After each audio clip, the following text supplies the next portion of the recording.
Technically পড়াশোনা করেন মালয়েশিয়াতে এবং সেইখানেই তিনি থাকেন এবং এইখানে ছুটিতে এসেছেন কষ্ট করে মাঝখানে এই সময়টাতে এই ছুটির সময়টাতে উনি সময় করে এসেছেন ভূত এফএমে আপনাদের সাথে তার জীবনে ঘটে যাওয়া এক অদ্ভুত ঘটনা শেয়ার করতে। তো আমরা সেই ঘটনা দিয়ে শুরু করব। আমাদের সাথে অনেকদিন পরে আজকে জয়েন করেছেন বাবু ভাই এবং আরো অনেকেই রয়েছেন যাদের ঘটনা আপনারা অনেক বেশি পছন্দ করেন। তো একটা একটা করে আমরা যাই। আমরা শুরুতে যাচ্ছি আমাদের প্রথম অতিথির কাছে। আপনার নামটা একটু প্লিজ বলবেন, কি নাম আপনার? আমি মাহাদি শাওন। শাওন। শাওন, আপনি তো মালয়েশিয়াতে থাকেন এবং আর কতদিন আছেন বাংলাদেশে? আমি নেক্সট মান্থের ভিতর চলে যাব। নেক্সট মান্থ চলে যাবেন। ওকে। তো খুব অল্প সময়ের জন্য দেশে এসেছেন, তারপরেও কষ্ট করে আমাদের এখানে এসেছেন, এই জন্য আপনাকে অনেক ধন্যবাদ। আমরা আপনি একটা ঘটনা বলছিলেন, আমি শুনেছি ঘটনাটা। ঘটনাটা ঘটেছিল কোথায়? ঘটনাটা ঘটেছিল এটা মালয়েশিয়ার গ্যান্টিন আইল্যান্ড নামক একটা জায়গা, ওইখানে টুরিস্ট প্লেস বেসিক্যালি, তাই না? তো ওইখানে ঘটনাটা আমরা একদম শুরু থেকেই যাই। মানে ওইটা তো একটা সুন্দর জায়গা, সবাই যায় সেখানে মানে ঘোরাঘুরি করতেই। কিন্তু ওই মানে জায়গাটা এমনিতে টুরিস্টরা কি জানে যে ঘটনাটা মানে এই জায়গাটা বেশ বিপজ্জনক বা এরকম কিছু টুরিস্টরা জানেন? হ্যাঁ, টুরিস্টরাও জানে, কারণ এরকম অনেক টুরিস্ট অনেক সময় এরকম ঘটনা ঘটনা ফেস করেছেন। ফেস করে। আচ্ছা। তো আপনার মানে ওইখানে আপনার জানা কোনো ঘটনা আছে কিনা? ওইখানে আপনার সাথে তো যে ঘটনা ঘটেছে সেটা আমরা শুনবোই। কিন্তু আপনার জানা কোনো ঘটনা আছে কিনা ওইখানটায়? আসলে এরকম অনেক ঘটনাই শুনছি যে এরকম বিভিন্ন ধরনের ওখানে অ্যাক্সিডেন্ট হয় বিভিন্ন টাইপের, কিন্তু তখনও ওইভাবে আমি আসলে বিলিভ করতাম না এসবের উপর। কিন্তু যখন আমার নিজের সঙ্গে হলো তখন তো একটা কি বলবো আসলে জিনিসটার উপর এখন শুনি কি হচ্ছিল সেদিন? ঘটনাটা হচ্ছে যে 2012 সালের আহ, এপ্রিল এপ্রিলের দিকের ঘটনা। তা এরকম আমরা 4 ফ্রেন্ড একই সময় আমরা ওই ক্যান্টিনের উদ্দেশ্যে মানে হঠাৎ করেই গাড়ি নিয়ে বের হয়ে যাই। তা ক্যান্টিন হচ্ছে 6000 ফিট উপরে, সি লেভেলের থেকে অনেক উঁচু একটা অন্যতম। ওয়েদারটা কেমন ওখানে? ওইখানকার ওয়েদার ধরেন যে আপনি তো জানেনই যে এটা সি লেভেলের থেকে অনেক উপরে হওয়ার কারণে হঠাৎ করে মেঘ, বাতাস, ঝড় বাতাস আর কুয়াশা। আর এটা বেসিক্যালি বিকাল টাইমের পর থেকে রাত্রে একটু বেশি হয় ওয়েদারটা চেঞ্জ। সেরকম আমরা যখন গেছি রওনা দিই তখন 9টা মতো বাজে। তা 10:30-10টার দিকে আমরা তখন ওইখানে যে 6000 ফিট, টোটাল 6000 ফিটের না উঠে 5500 ফিটের দিকে হচ্ছে আপনার এরকম একটা পার্কিং এর জায়গা আছে। তো আমরা ওইখানে গিয়ে হচ্ছে বসি কিছুক্ষণ। তা হঠাৎ করে ওয়েদার চেঞ্জ, এরকম ঠান্ডা বাতাস হঠাৎ করে। তখনও অতটা বাতাস বা রাস্তা ক্লিয়ার ছিল, পরিবেশ ভিজিবিলিটি ভালো ছিল, কিন্তু হঠাৎ করেই তখন এরকম কুয়াশা। তা আমাদের গায়ে গরম পোশাক নাই বলে তখনই আমরা এখান থেকে রিটার্ন করি, যার উপরে যাব না, আমরা মেন সিটিতে ব্যাক করি। যেরকম ব্যাক করার টাইমে এই কুয়াশার ভিতরটা যখন আমরা যাচ্ছি তখন আমার পাশে আমি পেছনে বসে আছি, আমার সামনে 2 ফ্রেন্ড রয়েছে, একজন ড্রাইভ করছে আর একজন বাস সাইডে বসে আছে। আর পেছনে আমার সঙ্গে পাশে যে বসে আছে তো সে তখন এরকম একটা গল্প বলতেছে এরকম যে আমার এই গাড়ির ভিতরে ঘটনা? হ্যাঁ, গাড়ির ভিতরে আমরা কথা বলতে বলতে হঠাৎ করে একটা প্রসঙ্গে ও ওরকম, যেহেতু চারপাশে কোনো নির্জন জায়গা, মানে আশেপাশে 10-15 কিলোমিটারের মধ্যে কোনো ইয়ে নাই, আর যেহেতু পাহাড়ি রাস্তা সেহেতু প্রচুর আঁকাবাঁকা আর মানে খুবই রিস্কি রাস্তা আর কি।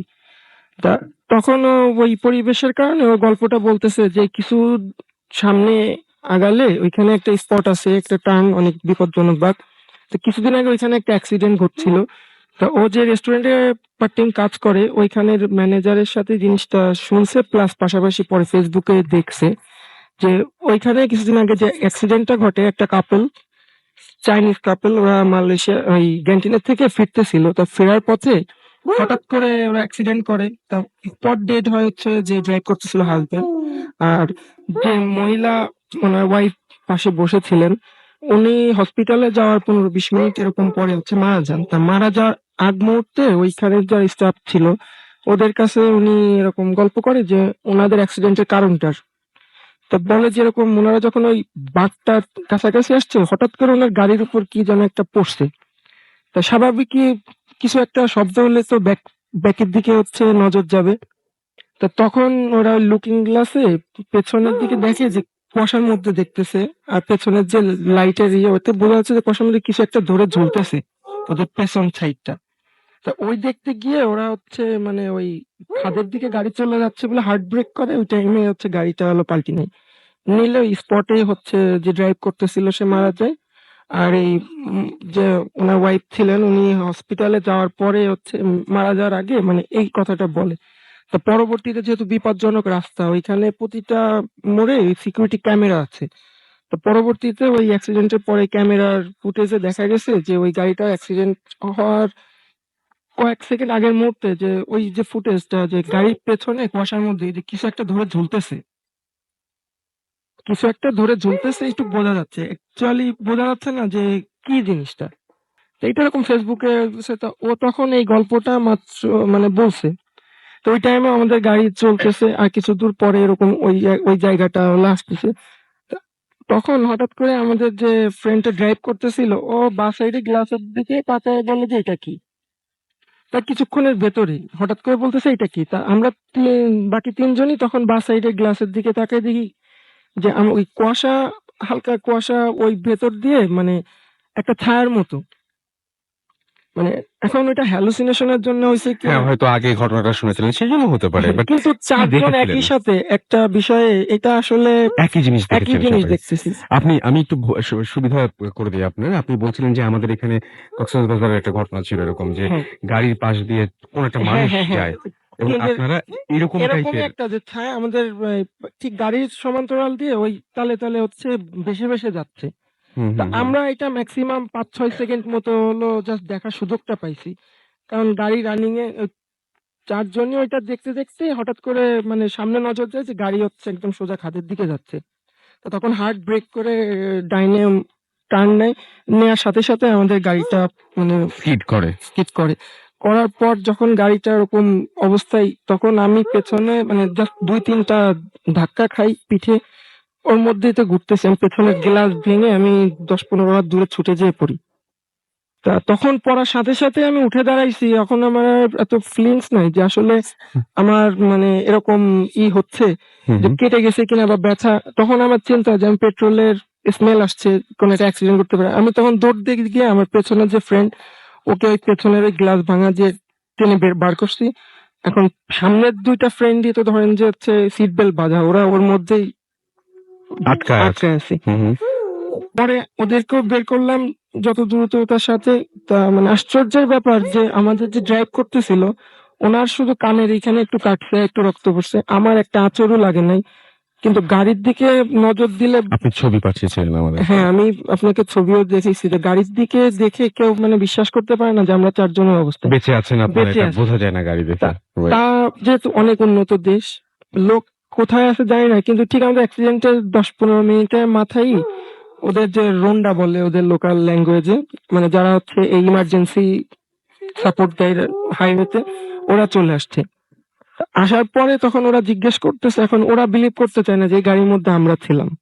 তো পরে ওরা একটা বলল যে কারণ কি? তো তখন আমরা বললাম যে আমরা এরকম এই জিনিসটা দেখছি, দেখার পরে এরকম টার্ন নিতে গিয়ে তো তখন ওরা বলতেছে যে তোদের কপাল অনেক ভালো যে এরকম সাধারণত অ্যাক্সিডেন্ট খুব ঘটে যেহেতু বিপজ্জনক রাস্তা। তো ম্যাক্সিমাম অ্যাক্সিডেন্টের ঘটনায় যে যারা আমাদের মতো এরকম সাফার করে আসতে পারে যে তাদেরও একই ঘটনা যে তারা কিছু দেখছে এরকম।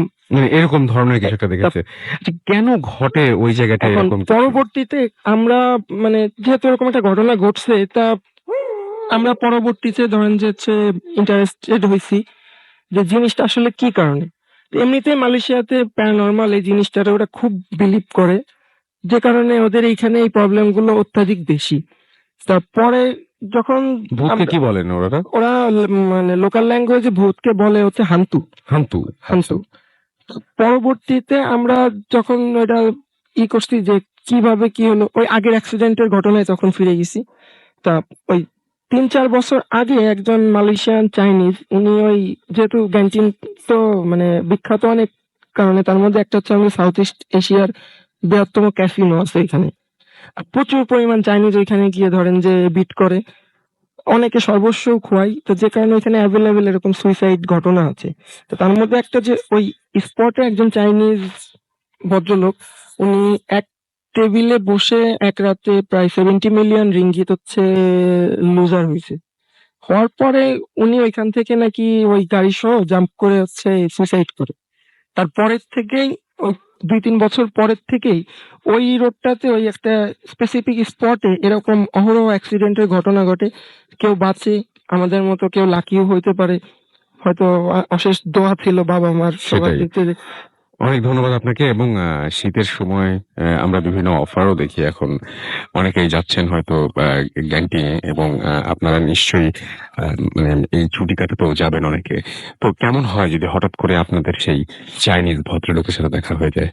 এবং মানে এই ছুটি কাটাতে যাই আমরা সৌন্দর্যও দেখি এবং আমি সিউর যারা আজকে শুনলেন তারা এই পাহাড়ের সৌন্দর্য, সমুদ্রের সৌন্দর্য, মেঘের সৌন্দর্যের পাশাপাশি ওই চাইনিজ ভদ্রলোককেও খুঁজবেন এবং মাঝে মাঝেই মালয়েশিয়াতে ড্রাইভ করেন অনেকেই। এখান থেকে যারা যান তারা নিজেরাই অনেকে গাড়ি ভাড়া নিয়ে সেটা নিজেরাই ড্রাইভ করেন। তো মাঝে মাঝে লুকিং গ্লাসে হয়তো মানে চোখ পড়ে না চাইলেও চোখ পড়ে যাবে। আমার মনে হয় এই যারা আজকে শুনছেন তাদের জন্য আমার সাজেশন হচ্ছে যে নিজে ড্রাইভ না করাই ভালো।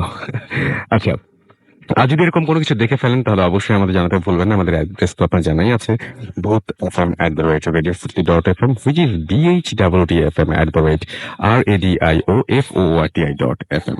আমি দেখতে পাচ্ছি অনেকে এসএমএস করছেন। তন্ময় রয় আমাদের এসএমএস করছেন বেইলি রোড থেকে এবং সবাইকে বলেছেন হাই। মাসুম ভাই, বাবু ভাই সবাইকে বলেছেন হাউ আর ইউ গাইজ। আমরা সবাই ভালো আছি এবং আশা করছি খুব একটা সুন্দর এপিসোড আপনাদের উপহার দিতে পারবো। ফারহান কাকরাইল থেকে আমাদের এসএমএস করেছেন এবং অনেকদিন ধরে বাবু ভাই আসেননি, উনি মিস করেছেন, সেটা লিখে জানিয়েছেন। ফারদিন আমাদের এসএমএস করেছেন, আজকে তার বার্থডে, জন্মদিনের অনেক শুভেচ্ছা থাকলো আপনার জন্য। মাহবুব আমাদের এসএমএস করেছেন, এছাড়াও আমাদের এসএমএস করেছেন অর্থ এবং জামি আমাদেরকে এসএমএস করেছেন দেখতে পাচ্ছি। এছাড়াও তানজিলা এবং আমাদেরকে এছাড়াও এসএমএস করেছেন দেখতে পাচ্ছি মুরাদ বাগেরহাট থেকে এসএমএস করেছেন আমাদেরকে দেখতে পাচ্ছি বিশাল বরপা এবং আমাদেরকে এসএমএস করেছেন তামিম কিশোরগঞ্জ থেকে। তন্ময় আমাদের এসএমএস করেছেন আমাদেরকে দেখতে পাচ্ছি। এছাড়াও এখানে আশিক চাঁপাইনবাবগঞ্জ থেকে আমাদেরকে এসএমএস করেছেন আরো অনেকেই। আপনি যদি এসএমএস করতে চান মোবাইলের মেসেজ অপশনে গিয়ে টাইপ করুন ফুর্তি FOORTI ফুর্তি, স্পেস দিয়ে লিখুন আপনার নাম, স্পেস দিয়ে আপনার মেসেজ পাঠিয়ে দিন 9840 নাম্বারে। আমাদের পেজে আজকে কিন্তু এপিসোড শুরু হওয়ার আগে আমাদের ছোটখাটো একটা ফটো সেশনও হয়েছে, সেখানেও আপনি দেখতে পাবেন যে সবার ছবি দেওয়া আছে এবং আপনি চলে যান www.facebook.com/bhutafm.russell। আমার স্পেলিংটা হচ্ছে RUSSELL। আর এছাড়াও আপনারা চলে যাবেন www.facebook.com/radio.furti এবং সেখানে গিয়েও কিন্তু আপনারা আমাদের আজকের এই পোস্টটা দেখতে পাবেন এবং লাইক দিতে পারেন, কমেন্ট করতে পারেন, জানাতে পারেন কেমন লাগছে। আমাদের কাছে একটা ঘটনা রয়েছে, যে ঘটনাটা আমি পড়তে চাই। যেহেতু যে ঘটনাটি পাঠিয়েছেন তিনি আসতে পারেননি, আমি তার মতো করেই তার ঘটনাটি পড়ছি। লিখছেন আমাকে চারু। আসসালামু আলাইকুম রাসেল ভাই, আমি চারু, আমি এনাম মেডিকেল কলেজের প্রথম বর্ষের ছাত্রী, আমি মিরপুরে থাকি। আমার প্রোগ্রামে যে ঘটনাটি বলা সম্ভব হবে না, তাই ইমেইলটি ভালো লাগলে পড়ে শোনাবেন। আমি ভূত এফএম আর রেডিও ফুর্তির একজন নিয়মিত শ্রোতা। বেশ কিছুদিন ধরেই লিখবো বলে ভাবছি, সময়ের জন্য হয় না। আমি তখন ক্লাস 6-এ পড়ি। আমার আব্বু চাকরিজীবী হওয়ার কারণে তখন আব্বু ঝিনাইদহতে ট্রান্সফার হয়েছিল এবং সেই সুবাদে আমরা পুরো ফ্যামিলি ওখানে সেটেল করেছিলাম এবং আমরা দোতলার এক বাসায় ভাড়া উঠলাম। ভাড়াটে হিসেবে আমরা খুবই ভালোই ছিলাম, কারণ বাড়িওয়ালা এখানে থাকতেন না, তারা পুরো পরিবার ঢাকায় স্থায়ী ছিলেন। এইখানে তাদের বাড়ি দেখাশোনা করার জন্য এক চাচা থাকতেন নিচের তলাতেই। শুনেছি তিনি বাড়িওয়ালার দুঃসম্পর্কের ভাই হতেন। সেই সুবাদে আমরা পুরো বাড়িটির ছাদ দখলে রাখতাম। বাড়িটি বর্ণনা আগেই দিয়ে রাখি, বাড়িটি বেশ পুরনো ছিল, চারপাশে অনেক বন জঙ্গল এবং তার মধ্যে বাড়িটির অবস্থান। আর কিছু চোখে না পড়লেও পাশের আম গাছটি বেশ চোখে লাগতো। বাড়িটির পাশের অনেকাংশেই গাছটি যেন ছায়া দিয়ে রেখেছে। বাড়িটিতে আমরা 3 বছর ছিলাম, কখনোই আম হতে দেখিনি। যাই হোক, আমাদের ঘটনাটি শুরু বাড়িতে ওঠার কিছুদিন পর থেকে আমার রুমটিতে আপু আর আমি থাকতাম। রুমে জানালাটি খুললেই আম গাছটি খুব চোখে পড়তো।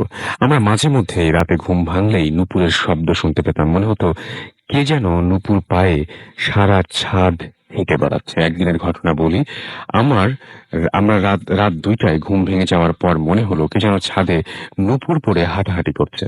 আমি পানির জন্য ডাইনিং টেবিলের কাছে যাচ্ছিলাম। মনে হলো আমি যেভাবে এক পা করে এগোচ্ছি ছাদ থেকে নুপুরের পাও সেই একইভাবে এগোচ্ছে।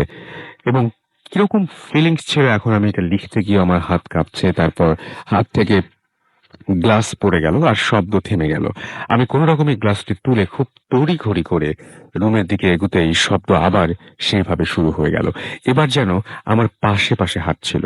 দরুদ শরীফ পড়ে খুব জোরে জোরে ওই গরমের ভেতরেও কাঁথা মুড়ি দিয়ে কখন যেন ঘুমিয়ে পড়েছিলাম। সকালে উঠে বিষয়টি বাসায় শেয়ার করার পরেই সবাই বিশ্বাস করলেও তেমন বিবেচনায় আনলো না।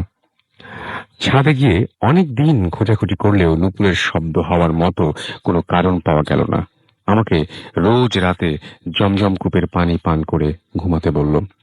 সেভাবে কিছুদিন ভালোই ছিলাম। ঘটনাটি এখানে শেষ হয়ে গেলেই ভালো হতো।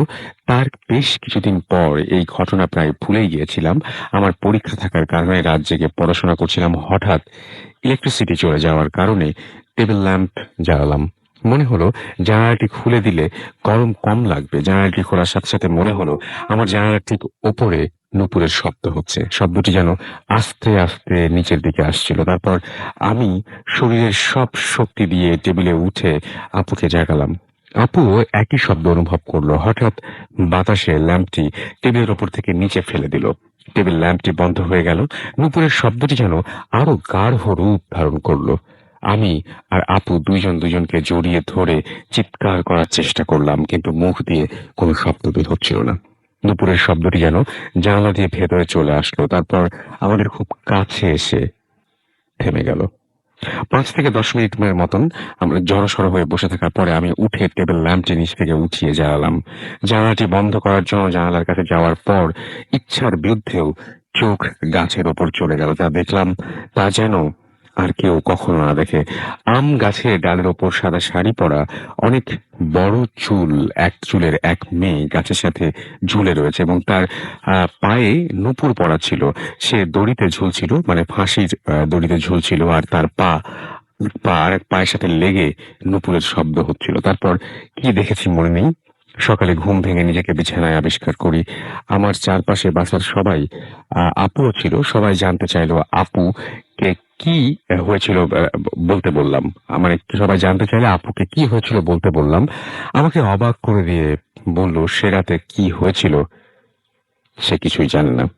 আপু নাকি সকালে ঘুম থেকে উঠে দেখে আমি টেবিলের পাশে অজ্ঞান হয়ে পড়ে আছি। আমি তারপর রাতের সব ঘটনা সবাইকে বললাম। সবাইকে বিষয়টি খুব চিন্তার মধ্যে ফেলে দিলে আব্বু বাসার নিচে চাচাকে বিষয়টি বললে তিনি বিষয়টি আমাদের সবাইকে বললেন। 7 বছর আগে যে রুমে আমরা থাকি সেই রুমে এক মেয়েকে তার হাজবেন্ড মার্ডার করে এবং তারপরে ওই আম গাছে ঝুলিয়ে রাখে, এবং তারপর থেকেই ওই রুমে যেই ভাড়াটিয়া আসে সেই ওই মেয়েটিকে দেখতে পায়। ঘটনাটি শুনে সবাই বাড়িটি ছেড়ে দিই। সবকিছু জানার পর আব্বু ছেড়ে দেয়, সবাই সবকিছু জানার পর আব্বুও বাড়িটি ছেড়ে দেয়। তারপর আমি আর কখনো তেমন কিছু ফিল না করলেও এখনো জানালা খোলা অবস্থায় ঘুমাতে পারি না। মনে হয় আবার হয়তো কিছু দেখে ফেলবো। এই ছিল ঘটনা। ভালো লাগলে পরে শোনাবেন। আপনাদের কারো এই মুহূর্তে যদি জানালা খোলা থাকে আপনারা হয়তো একটু একটু হলেও ভয় অনুভব করবেন, এবং সেটাই স্বাভাবিক। এবং আশা করছি যে এই ঘটনাটি আপনাদের ভালো লেগেছে। যাই হোক, আমরা কথা না বাড়িয়ে এখন সরাসরি চলে যাব একটা বিজ্ঞাপন বিরতিতে, এবং তারপরে আবারও ফিরে আসবো। ছোট্ট ব্রেক নিতে হবে আমাদেরকে, এবং ব্রেকের পরে আবারও ফিরে আসবো। সেই পর্যন্ত আশা করছি আমাদের সাথে থাকবেন। স্টে টিউনড, রেডিও ফুর্তি, অ্যান্ড ডোন্ট স্টপ। ফুর্তি।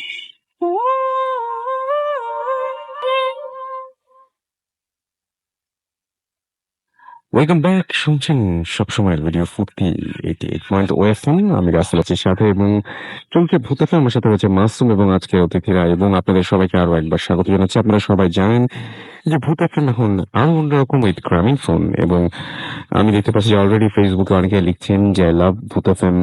আমার কমেন্ট গুলো পড়া হয় না কেন, লিখেছেন প্রান্ত মিক্স, তিনি লিখেছেন রেডিও ফুর্তি যে পেজটা রয়েছে সেখানে, এবং ইমন রাসেল লিখেছেন ফার্স্ট যে স্টোরিটা সেটা নাইস। এবি শিশির আমাদের এফএমএক্স করেছেন, তিনি বলছেন যে ভাইয়া স্টোরিটা ভালো লাগছে। এবং তারা অনেকেই শুনছেন এখানে। গোল্ডেন বয় আমাদের এসএমএস করেছেন, না কমেন্ট করেছেন এখানে, এবং তার কাছেও ভালো লাগছে। এছাড়াও দেখতে পাচ্ছি আমাদেরকে সুমন রেজা লিখেছেন, এইমাত্র জয়েন করলেন আমাদেরকে। মিঠু মিঠু এসএমএস করেছেন, এখানে কমেন্ট করেছেন, এবং তিনি বলছেন সেকেন্ড ঘটনাটি অসম লেগেছে তার কাছে। আমাদেরকে এছাড়াও আরো অনেকেই এখানে কমেন্ট করেছেন, কিন্তু আমার যে পেজটা রয়েছে সেই পেজেও আমি দেখতে পাচ্ছি অনেকেই কমেন্ট করছেন। পিএইচ নিলয় লিখেছেন, থ্যাংকস ভূতাফম। থ্যাংকস তো আপনাদের পাওয়া উচিত, আপনারা এত কষ্ট করে আমাদের সাথে থাকেন।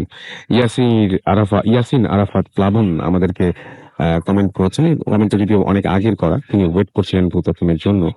এছাড়াও আমি দেখতে পাচ্ছি যে আমাদেরকে স্বপ্নীল স্বপ্ন আমাদেরকে কমেন্ট করেছেন। এছাড়াও আমাদের এখানে কমেন্ট করেছেন, আচ্ছা তিনি বলছেন গেস্টদের ছবি আহ, আহ, আহ, কেমন আছেন, প্রতি এপিসোডে গেস্টদের ছবি আপলোড দেওয়া যাবে কিনা। মাঝে মাঝে দেই, মাঝে মাঝে দেই না, তবে মাঝে মাঝে গেস্টদের তোলা ছবিও কিন্তু দেই আমরা, রাইট? হাসিনা আক্তার আমাদের এখানে কমেন্ট করেছেন এবং লিখেছেন ভূতাফম অনেক ভয়ানক একটা প্রোগ্রাম। তো এখানে যদি আপনি কমেন্ট করতে চান চলে যান www.facebook.com/bhutatham.raffle। এছাড়াও রয়েছে www.facebook.com/radio.ফুর্তি। এই দুটো পেজই কিন্তু অরিজিনাল, এবং একটা রেডিও ফুর্তির এবং একটা আমার। সুতরাং এই দুটো পেজেই আপনারা জানাতে পারেন আপনাদের সমস্ত কথাগুলো, এবং আমরা সারা বছর, সারা সপ্তাহ, বা বিশেষ করে সারা সপ্তাহ, আপনাদের এই সপ্তাহে পাঠানো কমেন্ট গুলো কিন্তু আমরা সারা সপ্তাহ ধরে চেক করি এবং দেখি যে ধীরে ধীরে ধীরে ধীরে বাড়ছে। অনেকে হয়তো এখন শুনছেন না, হয়তো অনেকে পরেও শোনেন এবং তারপরে কমেন্ট করেন। That's good. আমরা এখন চলে যাব আহ, বাবু ভাইয়ের কাছে। অনেকদিন পরে বাবু ভাই আসছেন, আমরা তার কাছ থেকে একটা ঘটনা শুনি। কেমন আছেন আপনি এখন? ওয়ালাইকুম আসসালাম আলাইকুম রাসূল ভাই, আছি ভালো আছি আলহামদুলিল্লাহ, doing better. Okay, you are doing better, that's great. এবং মানে ইনশাল্লাহ এখন দেখে মনে হচ্ছে যে অনেক ভালোই আছেন।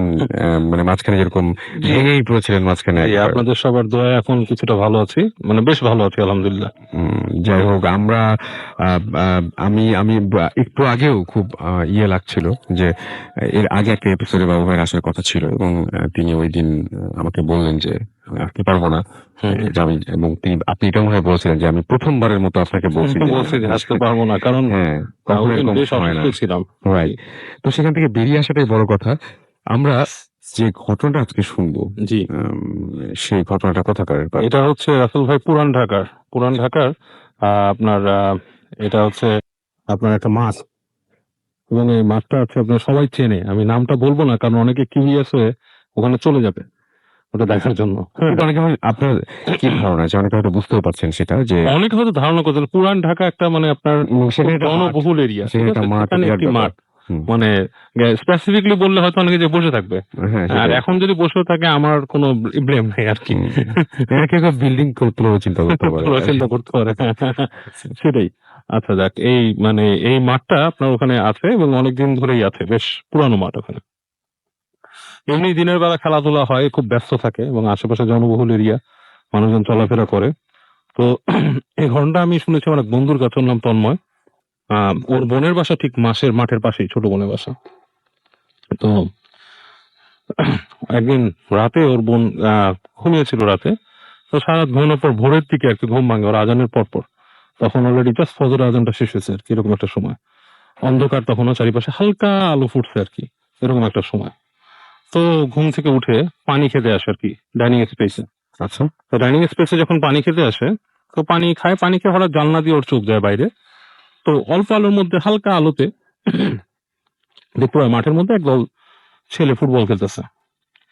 তো এটা স্বাভাবিক হতেই পারে ভোরবেলা, মানে কিন্তু একটু আর্লি ফর মানে প্লেইং অন দ্য গ্রাউন্ড, মানে একটু আর্লি সময় আর কি খেলার জন্য। তো তারপরও এটা দেখে যে খেলতেছে, তো পানি খেতে খেতে হঠাৎ ওর চোখটা ভালো মতন পড়ে, মানে প্রথম নজরে যেরকম দেখেছে, পরের নজরে যে যখন দেখে যে যারা খেলছে তাদের মুখ দেখা যাচ্ছে না, মাথা নাই আর কি বলতে গেলে, আচ্ছা, এবং পাও নাই, মানে পায়ের নিচের অংশটাও নাই, কিন্তু ফুটবল জাতীয় কিছু একটা নিয়ে তারা খেলতেছে এখানে। তো এটা দেখে তার বুকের মধ্যে ধপ করে ওঠে, যেটা ফার্স্ট কি দেখলাম হঠাৎ। তো কিছুক্ষণ এই সিনটা দেখলো সে খেলাধুলা, এবং সে অনেকক্ষণ ধরে তাকাই থাকে। এই যে যার কথা বলছি আমাদের যে ছোট বোনটা, সে বেশ সাহসী আর কি। আচ্ছা, হ্যাঁ, সে খুব স্ট্রং, মানে সহজে এরকম মানে মচকায় যায় না, বা অনেকে আছে ভয় পেয়ে যায়। ভয় পাওয়ার মতন না না না, সেরকম না, ও মানে ছোটকাল থেকে বেশ সাহসী। ওকে, তো ওরকম তাকিয়ে দেখে, অনেকক্ষণ দেখার পর হঠাৎ করে খেয়াল করে যে ওদের মধ্যে থেকে আবার একটা কুকুর হয়ে গেছে। আচ্ছা। তো কুকুরটাও দৌড়াচ্ছে মাঠের মধ্যে, এবং মাঠের মধ্যে যারা খেলছিল তাদের মধ্যে হ্যাঁ ওখানে দৌড়াচ্ছে, আচ্ছা। এবং মানে পুরো মাঠটা সার্কেল করছে সে। হুম। তো এটা দেখতে দেখতে হঠাৎ দেখে যে একটা লোক, মানে প্রথম মুসল্লি নামাজ টামাজ পড়ে আপনার মর্নিং ওয়াক করতে ঢোকে আর কি। প্রথম মুসল্লি সে মাঠের ভেতরে পাড়া দেয়। মুসল্লিটা ঢুকে, মুসল্লিটা প্রথমেই ওনার চোখটা ওদিকে পড়ে নেয় আর কি। তিনি জাস্ট মাঠে ঢুকছে আর কি, প্রথম দৃষ্টিটা অন্যদিকে পড়ছে আর কি। আচ্ছা। ওনাকে দেখার সাথে সাথে এই যতগুলো মানে আপনার খেলোয়াড় ছিল সবাই মানে অনেকটা একটা ওই যে পাওয়ার একসাথে হয়ে যায় না, জাস্ট লাইক মানে ওরকম করে একসাথে কম্বাইন হয়ে যায় কুকুরটা সহ, হয়ে একটা মানুষে পরিণত হয়। তো মানুষটা হচ্ছে একটা জাস্ট সাধারণ মানে আর কি টোকাই টাইপের একটা ছেলে, রাস্তায় চলাফেরা করে ওরকম একটা ছেলে, ওরকম একটা মানুষে পরিণত হয়, এবং ছেলেটা আস্তে করে মাঠের এক কোণা দিয়ে হেঁটে বেরিয়ে যায়, মানে হেঁটে চলে যায় মাঠের পাশ থেকে। এবং মানে এটা থেকে সে অবাক হয়। তো এটা নাকি পরবর্তীতে সে মানে একজনের সাথে আলাপ করে, তো সে বলে যে এটা তো পুরানো ঘটনা, এটা এর আগেও এরকম এখানে যারা থাকে আশেপাশে তারা কয়েকজনই দেখছে এরকম সিন ওই মাঠটাতে। হ্যাঁ, সকালবেলা এই কাণ্ডটা ঘটে। তো যার মানে মানে ওর বিশ্লেষণ যে নিশ্চয়ই এটা কোনো জিন, আচ্ছা। যে নাকি আশেপাশে পুরান ঢাকার কোনো একটা দোকানে বা কোনো কারখানায় বা সাধারণ আম আদমির মতো চাকরি করে, সেখানে কাজ করে, Oh my সকালবেলা God. হয়তো সে ওখানে এসে খেলছিল, খেলাধুলা আচ্ছা। করছিল ভোরবেলা। তো সে কারো ক্ষতি করে নাই, কাউকে দেখার সাথে সাথে সে নিজেকে মানে গুটায় ফেলছে। পুরান ঢাকা থেকে যারা শুনছেন তারা অনেক অনেকভাবে জানানো ঘটনাটা। হ্যাঁ, যারা ওই সবচেয়ে মজা পাচ্ছেন যারা এখন ওই মানে পুরান ঢাকায় থাকেন না, কিন্তু ওই এলাকায় কোনো কাজে গেছেন বা ওখানে গাড়ি চালাচ্ছেন বা সেটাই মাঠের আশেপাশে যারা, আমি নিজে ওই মাঠের আশেপাশে অনেকবার গেছি। আচ্ছা। না, আমি শোনার পর আমি চিন্তা করলাম ওই মাঠ। তা আমি আমার বন্ধুর সাথে আলাপ করতেছিলাম যে মাঠটার নাম বলবো, অবশ্যই তোমার ব্যাপার। তা আমি বললাম যে আমি যদি এটা বলি অনেকে কিউরিয়াস হয়ে দেখা যাবে মাঠের আশেপাশে বসে আছে রাত্রে। তো এই কারণে, তবে মানুষ অনেকে গেস করে ফেলছে, এবং আমার মনে হয় অনেকেই মাঠের কাছে থাকবেন। রাইট, আমারও তাই মনে হয়। আমরা পরবর্তী ঘটনায় যাবো এবং আমরা এবার একটা ইমেইল পড়বো আবারও, এবং ইমেইলের পরে আমরা আবারও ফিরে আসবো আমাদের অতিথিদের কাছে। আরো একটা ইমেল আছে, সেটা পড়ছি আমি, এবং আমাদেরকে লিখেছেন এটা আমাদের একজন লিসেনার। লিখেছেন, রাসেল ভাই আমার ঘটনাটা পড়ে শোনানোর জন্য অনুরোধ করছি, কারণ আমার পক্ষে স্টুডিওতে আসা সম্ভব নয়। আমি আজাদ লিখছি রাজশাহী মহানগরীর হোসেনীগঞ্জ এলাকা থেকে। আজকে আমি আপনাদের সাথে যে ঘটনাটি শেয়ার করব সেটি আমার সাথে রাজশাহী মেডিকেল কলেজে ঘটে যাওয়া একটা ঘটনা। ঘটনাটি প্রায় 2 মাস আগের ঘটনা। আমার এক চাচা রাজশাহী মেডিকেল কলেজে তখন ভর্তি। আমাকে প্রতিদিনই মেডিকেলে যাতায়াত করতে হয়। আমি আমার মতোই যাতায়াত করতাম, কিন্তু সেদিন একটু রাত হয়ে যায়। আমি এমার্জেন্সি গেট ক্রস করতেই দেখি একজন রোগীকে মুমূর্ষু অবস্থায় এমার্জেন্সিতে ভর্তি করা হচ্ছে। তার মাথা, মুখ ও গলা ছুঁয়ে রক্ত পড়ছে। আমি তা দেখে ভয় পাইনি, কষ্ট পেয়েছি। তারপর আমি লোকটিকে দেখার জন্য এমার্জেন্সিতে যাই। সেখানে ওই লোকটিকে একটি বেডের ওপর রাখা হয়েছে। যারা তাকে নিয়ে এসেছিল তারা হলেন ড্রাইভার, এবং তারা তাকে ওখানে রেখে চলে গেছে। ওইখানে থাকা একটি মহিলা আমাকে কথা বলে। তখন লোকটির প্রতি আমার অনেক মায়া হয়, দেখি আমি তার জন্য কিছু করতে পারি কিনা। কিছুক্ষণের মধ্যে একজন বয়স্ক লোক সেখানে আসে। বুঝতে পারছিলাম না লোকটিকে। সেখানে থাকা মহিলাটি বলল উনি ডাক্তার। তখন আমি তাকে বলি, আঙ্কেল তাড়াতাড়ি কিছু একটা করেন, তার অনেক রক্ত বের হয়ে গেছে। সেই বয়স্ক লোকটি আমাকে বলে, তুমি চুপ করে বসো। তখন আমি আর কারোর সাথে কথা না বলে চুপচাপ বসে পড়ি। হঠাৎ আমার চাচার কথা মনে হয়ে যায়। তখন আমি আমার মোবাইল ফোনটা বের করে দেখি রাত 11:17। আমি কিছুটা অবাক হই, আবার ভাবি হয়তো ঠিকই আছে, আজ আমি অনেক রাতে মেডিকেলে এসেছি, এই ভেবে মনকে সান্ত্বনা দিই। হঠাৎ ইমার্জেন্সি থাকা ওই মহিলা বলে, এই রোগীর গার্জিয়ানকে। তখন আমি কিছু না বুঝেই বলি, আমি গার্ডিয়ান। তখন ওই বয়স্ক আঙ্কেল তার মাথার ব্যান্ডেজ করে তাকে 8 নম্বর ওয়ার্ডে ভর্তি করার নির্দেশনা দেয়। বলে রাখি যে ওই রুমে তখন আমরা 3 জন আর ওই রোগী। তারপর যথারীতি যেমন কথা তেমন কাজ। আমার সাথে থাকা মহিলাটি একটি ট্রলিতে তুলে রোগীটিকে আমরা নিয়ে আসি সেই ওয়ার্ডে, এবং সাথে আমিও ছিলাম। এবার লিফটে ওঠার পালা, কারণ ওয়ার্ডটি 2 তলায়। আমরা ভালোভাবে লিফটে উঠলাম এবং ভালোভাবে লিফট থেকে বের হলাম। এবার আমরা একদম সেই ওয়ার্ডের সামনে। তারপর ঢুকলাম। আমার সাথে থাকা মহিলাটি তার হাতের ট্রলি ছেড়ে দিয়ে বলে রোগীকে বেডে শুইয়ে দিতে। আমি আর মহিলাটি রোগীটিকে বেডে শুইয়ে দিলাম। তারপর মহিলাটি আমাকে রোগীর পাশে বসতে বলে এবং তার কাজে চলে যায়। অবাক করার কথা হলো ওই ওয়ার্ডে আমি এবং ওই রোগীটি ছাড়া আর কেউ নেই। আমি একটু ভয় পাই। কি ব্যাপার? কেউ নেই কেন? তখন আমি জোরে জোরে চিৎকার করি এবং কেউ আসে না। তখন আমি আমার মোবাইল ফোনের সময় দেখি রাত 2টা 9। এবার আমি আমার চাচার ওখানে যাবার উদ্দেশ্যে রওনা দেব। তখনই ঘটল মূল ঘটনা। আমি যেমনই ওই রোগীটির পাশ দিয়ে বের হতে যাব, সে আমার বাম হাত দিয়ে আমার এক হাত চেপে ধরে এবং আমি তার দিকে তাকিয়ে চিৎকার করে অজ্ঞান হয়ে যাই। পরে যখন আমার জ্ঞান ফেরে তখন আমি আমার চাচার ওয়ার্ডে। অনেকজন লোক আমাকে ঘিরে ছিল। তারা আমাকে বলে আমি নাকি একটা পরিত্যক্ত জায়গায় পড়েছিলাম। আমি ওই রোগীটির খোঁজ করলে জানতে পারি রোগীটি ওই ওয়ার্ডে সেদিন সকালে মারা গিয়েছিল। এই কথা শুনে আমি অসুস্থ হয়ে পড়ি।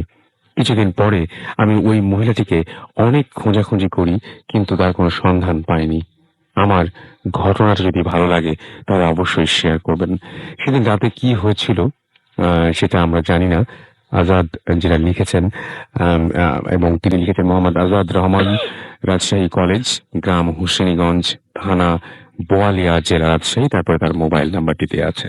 তো এই হচ্ছে ঘটনা এবং পুরো জিনিসটা হ্যালুসিনেশন হতে পারে, পুরো জিনিসটা হয়তো ঘটেইনি, কিন্তু কথা হচ্ছে যে আসলে তো এরকম মানে চরম মুমূর্ষু একজন রোগী এসেছিল এবং সেই রোগীটি তো তিনি যেটা বলছেন যে পরের দিন সকালবেলায় খবর নিয়ে জানা গেছে মারা গিয়েছেন। এখন যার কথা উনি বলছেন তার সঙ্গে আসলেই উনি এসেছিলেন কিনা, সেই রোগীর সাথে আসলে যাকে বোঝাতে চেষ্টা করছেন সেই রোগী আর এই রোগী একই কিনা, উনি তো দেখতে চাননি। ঘটনাটা আসলে কি ঘটেছিল এটা অজানাই থেকে যায়। যাই হোক, আহ, আমি আশা করব যে মানে আর আর যে ঘটনাটা সবচেয়ে বেশি অস্বাভাবিক লাগে সেটা হচ্ছে যে আমি দেখেছি যে মানে আমাদের অনেকেরই অনেক ধারণা থাকা সত্ত্বেও আমি দেখেছি যে সাধারণত উনি যেগুলো বলছেন সেই বর্ণনার সাথে একটা হসপিটালে একটা পেশেন্টকে নিয়ে যাবার পরে বেশ মানে লোকজন সবসময় ওয়ার্ডে জমজমাট থাকে কিন্তু, এবং সবসময় মানে কোনো সময় হসপিটাল আমি দেখি না যে মানে মনে হয় না যে রাত হয়েছে। সারাক্ষণই সবাই ব্যস্ত এবং কোনো না কোনো জায়গায় ডাক্তাররা কোনো রোগীকে ট্রিটমেন্ট দিচ্ছেন। সবসময় এরকম একটা ব্যস্ত থাকে। সুতরাং উনি এরকম যে শুনছেন একটা ওয়ার্ডের কথা বললেন সেটা খুব ভয়ঙ্কর এবং হয়তো পুরো জিনিসটা তার মাথার মধ্যে ঘটেছে, কিন্তু জিনিসটা যিনি মানে ওই মুহূর্তে এক্সপেরিয়েন্স করেছেন তার জন্য তো বেশ ভয়াবহ। যাই হোক, আমরা একটা ছোট বিরতিতে আবারও যাবো এবং বিরতির পরে আবারও ফিরে আসবো। সেই পর্যন্ত আমাদের সাথেই থাকবেন এবং আমি আরো একবার বলছি আমাদের SMS পাঠাতে হলে মোবাইলের মেসেজ অপশনে গিয়ে টাইপ করুন ফুর্তি, FOORTI ফুর্তি, স্পেস দিয়ে লিখুন আপনার নাম, স্পেস দিয়ে আপনার মেসেজ পাঠিয়ে দিন 9840 নাম্বারে। আমাদের ইমেল করতে চাইলে আমাদের ইমেল অ্যাড্রেস হচ্ছে bhutfm@radiofurti.fm, which is BHOOTFM@radioforti.fm। আপনার নাম, ঠিকানা এবং ফোন নাম্বার সহ আপনার জীবনে ঘটে যাওয়া সেরা ঘটনাটি লিখে পাঠিয়ে দিন আমাদের কাছে। এবং যারা ফেসবুকে আমাদের সাথে কানেক্টেড থাকতে চান চলে যান www.facebook.com/radio.ফুর্তি অথবা www.facebook.com/bhutfm.russell। একটা ছোট্ট বিরতি এবং তারপরে অডিও ক্লিপ শুনে আবারও ফিরে আসবো। সেই পর্যন্ত আশা করছি আমাদের সাথে থাকবেন, কোথাও যাবেন না। স্টে টিউনড রেডিও ফুর্তি অ্যান্ড ডোন্ট স্টপ ফুর্তি।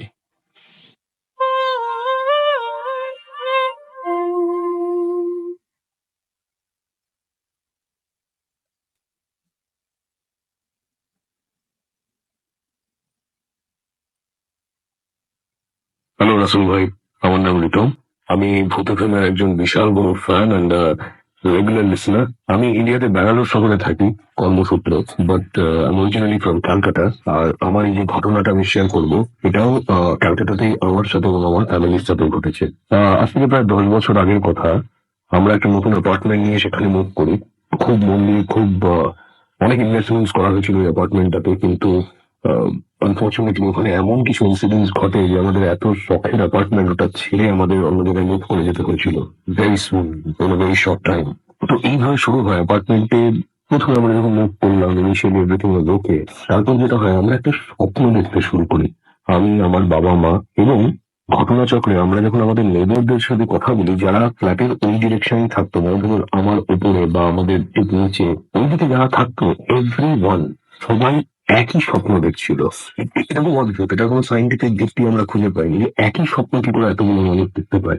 এবং স্বপ্নটা এরকম ছিল যে আমাদের অ্যাকচুয়ালি আমার জানলার নিচে তাকালে আমাদের ফ্ল্যাটের অ্যাপার্টমেন্টের ক্যাম্পাসের মধ্যে একটা ওয়াটার ট্রিটমেন্ট প্লান্ট ছিল, কিন্তু স্বপ্নে আমরা দেখতাম যে ওয়াটার ট্রিটমেন্ট প্লান্টটা নেই, তার জায়গায় একটা বিশাল বড় গাছ, খুব বড় গাছ, বট গাছের মতন, এবং তার ডালপালাগুলো জানলা দিয়ে দেয়াল ভেঙে গোটা ঘরের মধ্যে ঢুকে দেয়াল জুড়ে সিলিং জুড়ে ডালপালাগুলো ছেয়ে আছে। এই গাছের স্বপ্নটা আমরা সবাই দেখতাম। এটা বলা হয় যে অল অ্যারাউন্ড বেঙ্গল এটা মানা হয় যে এই বড় যে গাছটা, দ্যাট ইজ বট গাছ, এটাতে ব্রহ্মদৈত্য থাকে। ব্রহ্মদৈত্য is like an ancient guardian spirit, like an ancient demon. কিন্তু is more of a protector, উনি রক্ষা করেন। কিন্তু বলা হয় যে বট গাছ কোনোদিন কাটতে নেই, বা কাটলেও সেখানে একটা রিচুয়াল বা একটা পুজো কিছু প্রসেস করা উচিত, মানে ডিস্টার্ব করা উচিত না, ব্রহ্মদৈত্য বা এরকম স্পিরিটকে ডিস্টার্ব করা উচিত না। তো আমরা তারপর খবর নিয়ে জানতে পারি যে আমাদের ঠিক যে জায়গাটায় আমরা দেখতাম ওই গাছটার স্বপ্নে, অ্যাকচুয়ালি সত্যিকারের ওই জায়গাটাতে ওইরকম একটা গাছ ছিল যেটা কেটে অ্যাপার্টমেন্টটা কনস্ট্রাক্ট করা হয়েছিল এবং কোনো পুজো করা হয়নি। তো যাই হোক, এটা দিয়ে শুরু হয়েছিল ঘটনা, এবং এটা নাইটমেয়ারের মতো, মানে আমরা এটা রোজ দেখতাম, এই স্বপ্ন রোজ একবার না একবার এই স্বপ্নটা আমরা দেখতাম। যাই হোক, পরে যেটা আস্তে আস্তে শুরু হয় সেটা হচ্ছে আমাদের যে ব্যালকনিটা ছিল ড্রয়িং রুমে, সেটা একটা টানা কাঁচের ব্যালকনি ছিল, একটা গোটা দেয়াল জুড়ে কাঁচের স্লাইডিং ডোর ছিল। তো সেখানে না খালি দেখা যেত যে আরে কেউ একজন বসে আছে, একজন বয়স্ক মহিলা, সে আমাদের ব্যালকনিতে যে চেয়ারটা থাকতো সেখানে বসে আছে, বা কাঁচে মুখ রেখে হাত রেখে আমাদের দিকে দেখছে, বা হেঁটে বেড়াচ্ছে, বা ব্যালকনির কোনায় দাঁড়িয়ে আছে, কিন্তু ব্যালকনিতেই আছি। এটা দেখা যেত, এবং প্রথমে মনে হতো মনের ভুল, কিন্তু তারপর জিনিসটা খুব রেগুলার হয়ে যায়। এবং শুধুমাত্র আমরা নয়, আমাদের বাড়িতে যত কাজের লোক ছিল, সার্ভেন্ট, বা আমাদের ধরুন যারা রিলেটিভরা এসে নাইট স্টে করতো, অনেকেই কিন্তু ওনাকে দেখতে পেতেন। শুধুমাত্র রাতে নয়, ওনাকে দিনের বেলা, বিকেল বেলা অনেক সময় দেখা যেত। এরকম পুরো মানুষের মতো চেহারা, রক্ত মাংসের মানুষের মতন, কোনো ট্রান্সপারেন্ট ট্রান্সলিউশন কিছু নয়, সাদা ময়লা কাপড়, ছিপছিপে লম্বাটে চেহারা, চোখ একদম কোটরে ঢুকে আছে, ধরুন 70-80 বছর বয়সের একজন মহিলা, চামড়া কুচকানো, সাদা চুল। ওনাকে দেখা যেত, উনি কিছু বলতেন না, কিছুই করতেন না, কিন্তু শুধু তাকিয়ে থাকতেন, খুব স্পেকি একটা দৃষ্টিতে উনি তাকিয়ে থাকতেন। এবং এটা আস্তে আস্তে অনেক রেগুলার হয়ে গেল, মানে অনেক বেশি ওনাকে দেখা যেত। ধরুন আপনি ব্যালকনির পাশ দিয়ে হেঁটে যাচ্ছেন, আপনি যখন দেখেন কি ব্যালকনি দিয়ে কেউ একজন তাড়াতাড়ি তাড়াতাড়ি করে উনি ব্যালকনির ডান দিক থেকে বাদিক, বাদিক থেকে ডান দিকে হেঁটে চলে গেলে। তারপর অনেকে আমাদের এটাও বলেছে যে তারা যখন রাস্তা দিয়ে নিচে পাস করে আমাদের বাড়ির দিকে তারা যখন তাকায় উপরে, তখন তারা কিন্তু দেখতে পায় যে আমাদের ব্যালকনিতে কেউ একজন বসে আছে। এবং যে ডিসক্রিপশনটা ওনারা যে বর্ণনা দিয়েছেন, ইট ইজ এক্স্যাক্টলি সেম আমরা যে মহিলাকে ঘরের মধ্যে থেকে দেখতে পাই। তো যাই হোক, আমরা এটা জানা যায় যে হয়তো ওই বাড়িটা হওয়ার আগে ওখানে একটা পুরোনো বাড়ি ছিল, মানে অ্যাপার্টমেন্ট কনস্ট্রাকশনের আগে একটা পুরোনো বাড়ি ছিল। সেইখানে যে ল্যান্ডলর্ড ছিলেন, সে প্রপার্টির কারণে সে নিজের মাকে মেরে ফেলেছিল, এটা শোনা যায়। তো আমরা অ্যাজিউম করি যে হয়তো এটা তার মায়ের আত্মা, যাকে আমরা দেখতে পাচ্ছি, এই জায়গাটা উনি ছাড়তে পারেন। যাই হোক, এরপর কি হয়, ধীরে ধীরে আমি চিরকালই প্যারানর্মাল এনথুসিয়াস্ট, তো আমি খুব ডেমোনোলজি নিয়ে পড়াশোনা শুরু করি। প্রচুর সিনেমা দেখার পর আমি আস্তে আস্তে একটা সাবজেক্ট ওটা আমি পড়তে থাকি, ডেমন। কিন্তু আর ডেমোনোলজিতে এটা বলা হয় যে আপনি যত এগুলো নিয়ে পড়বেন, আপনি একটা ম্যাগনেট বা একটা চুম্বকের মতন হয়ে যাবে, মানে আপনি ওই যাদের নিয়ে পড়ছেন সেই এন্টিটিদের, সেই সত্তাগুলোকে আপনি নিজের প্রতি অ্যাট্রাক্ট করবেন। এবং এটাই আমার সাথে হচ্ছিল। আমি রাতে যখন ঘুমোতে যেতাম, আমার মনে হতো আমার পাশে বিছানায় এসে কেউ একটা শুলো, মানে কেউ বিছানায় উঠলো, আস্তে করে একটু নড়লো, নিজেকে রিপোজিশন করলো, কেউ আমার পাশে শুয়ে আছে। কিন্তু এত ভয় পেতাম, কাঠ হয়ে ভয় শুয়ে থাকতাম, আমি ঘুরে তাকাতামও না একবারও, খুব ভয় পেতাম আমি এটা। তো যাই হোক, এটা অনেকদিন ধরে আমার সাথে এই জিনিসটা ঘটছিল। তো তারপর কি হয়, আমি ধীরে ধীরে ডেমোনোলজি এগুলো নিয়ে পড়া একটু বন্ধ করি। কিন্তু তারপরে হয় একটা বীভৎস ঘটনা, যেটায় আমার তখন বোর্ড এক্সামস এর জাস্ট আগে আগে প্রি টেস্ট চলছিল। তো অনেক রাত অব্দি আমি এমনি পড়াশোনা করতাম। তো একদিন রাতে উইকডে 1:30 কি 2টো বাজে রাত্রিবেলা, তো আমি ঘুমোতে যাচ্ছি, পড়াশোনা করার পর লাইট নিভিয়ে ঘুমোতে যাচ্ছি। আমার বাবা মা অলরেডি ঘুমিয়ে পড়েছেন, তাদের রুম হচ্ছে অ্যাপার্টমেন্টের একদম এক্সট্রিম আর একটা এন্ডে, আর আমার room is on the other extreme. যখন ঘুমোতে যাচ্ছি, হঠাৎ করে, তখন আমার ঘুম আসেনি, আমি চোখ খুলে নিচের দিকে তাকিয়ে দেখি আমার পাটা খাটে যেখানে, আমার দুটো পা, তার পাশে আরেকটা তৃতীয় পা। এটা দেখে আমি প্রচন্ড ভয় পেয়ে যাই, একদম প্রস্তুত ছিলাম না এটা দেখার জন্য। মানে আমার পায়ের পাশে আরেকজনের পা, একটাই পা, অনেক বড় একটা পা, মানে আমার হাইট বা আমার শরীরের গঠনের তুলনায় যার পাটা আমি দেখছি অনেক বড় সড়ো চেহারার একজন মানুষ, যেটা দেখে মনে হচ্ছিল মানুষ বা whatever। এবং পাটা ছাই ছাই রঙের ছিল, সলিড ছিল না, এটা মোর ট্রান্সলুসেন্ট একটা ছায়াময় ব্যাপার ছিল পাটার মধ্যে, কিন্তু স্পষ্ট পা, এটা আমি দেখতে পাচ্ছিলাম। তার মানে এটা বোঝা যায় যে যার পাটা আমার পায়ের কাছে, তার শরীরটা কিন্তু আমার পাশেই তাহলে হওয়া উচিত, মানে আমার বাঁ দিকেই কিন্তু তার থাকা উচিত, শুয়ে থাকা উচিত বিছানায়। কিন্তু রাসেল ভাই, আমি তখন চেষ্টা করি বাঁ দিকে ঘুরে তাকানোর, কিন্তু আমি নিজের মাথাটা নাড়াতে পারি না, আমার গোটা শরীর প্যারালাইজ ফিল করছিলাম। আমি তখন আমার গোটা বাঁ দিকটায় কেউ যেন একটা চেপে বসে আছে বা আমাকে ধরে রেখেছে, বিছানার সাথে আটকে রেখেছে। আমি কিছুতেই মাথাটা ঘুরিয়ে তাকাতে পারছিলাম না। অদ্ভুত একটা প্রেশার, অদ্ভুত একটা স্ট্রেংথ, আমাকে যেন কারোর একটা এক্সটার্নাল স্ট্রেংথ আমাকে আটকে রেখেছে। তো যাই হোক, আমি তখন কোনো রকমে ঈশ্বরের নাম নিয়ে কোনো রকমে ছুটে পালাই, কিন্তু কিছুতেই পিছনে ঘুরে তাকাতে পারি না যে ওখানে কি রয়েছে বা কে রয়েছে। এবং কোনো রকমে আমি বাবা মার ঘরে চলে যাই, এবং আমি আর তারপর থেকে একা শুনি। আমার পরীক্ষার সময় ছিল, তো আমি তারপর থেকে আর একা একদমই শুনি। এবার কি হয়, আমাদের একজন ফ্যামিলি অ্যাস্ট্রোলজার আছে, তো উনি একদিন আমাদের বাড়িতে এলেন। স্পিরিচুয়াল গাই, খুব আধ্যাত্মিক মানুষ। উনি বাড়িটাতে ঢুকেই বললেন যে এই বাড়িটার বাস্তু ঠিক নয়, এই বাড়িটাতে একটা অদ্ভুত নেগেটিভ এনার্জি বা একটা খারাপ কিছু আছে, তোরা যত শিগগিরই পারিস এখান থেকে চলে যা, আর যদি নাও যাস জানি এখানে তোরা বেশি দিন থাকতে পারবি না। আমাদের খুব দুঃখ হয়, কারণ খুব শখের অ্যাপার্টমেন্ট ছিল আমাদের, খুব মনের মতো সাজিয়েছিলাম অ্যাপার্টমেন্টটা। তো যাই হোক, এরপর থেকে কি হয়, আমরা দেখতে পারি যে এই বাড়িটাতে আমাদের সাথে কোনো কিছু ভালো হচ্ছিল না, কোনো সাকসেস আসছিল না। একটা অদ্ভুত একটা ডিপ্রেশন, সবার খুব একটা মন মরা অ্যাটিটিউড হয়ে যাচ্ছিল বাড়িতে। ঝগড়াঝাটি হচ্ছিল, নাথিং ওয়াজ গোয়িং গুড। আমার পড়াশোনায় সেরকম মন লাগছিল না, শরীর ভালো থাকছিল না, খুব নেগেটিভ একটা অ্যাটমসফিয়ার বাড়িটাতে তৈরি হয়ে উঠেছিল। এরপর থেকে কি হয়, এই অ্যাক্টিভিটি গুলো বাড়িটায় বাড়তে থাকে, যে আমরা বাড়িতে কেউ একা থাকলে খালি ফিল হয় যে পাশের ঘরে যেন কেউ আছে। হাঁটা চলার আওয়াজ পাই, রান্নাঘরে বাসন নাড়ার আওয়াজ আসছে, কল খোলার আওয়াজ হচ্ছে, বাথরুমের দরজাটা যেন কেউ বন্ধ করে দিল, ফ্রিজ খোলার আওয়াজ হচ্ছে। এবং এটা একজনের সাথে হলে আমি বুঝতাম এটা ইলিউশন, কিন্তু বা কোনো রকমের মনের ভুল, কিন্তু এটা সবার সাথে হচ্ছিল। বাড়িতে যেই একা থাকতো সেই কিন্তু এই একই জিনিস ফিল করতো। আর আমার মা খুব লজিক্যাল মানুষ, উনি কখনোই এটা প্যারানর্মাল অ্যাঙ্গেল থেকে ভাবেন না, বাট ইভেন শি ওয়াজ স্ক্যার্ড। তো যাই হোক, এরপরে আমরা খুব ভয় পেয়ে যাই, আর আমরা ভাবি যে না, ওই বাড়িটা বিক্রি করে আমরা শহরের অন্য একটা দিকে মুভ করে যাবো।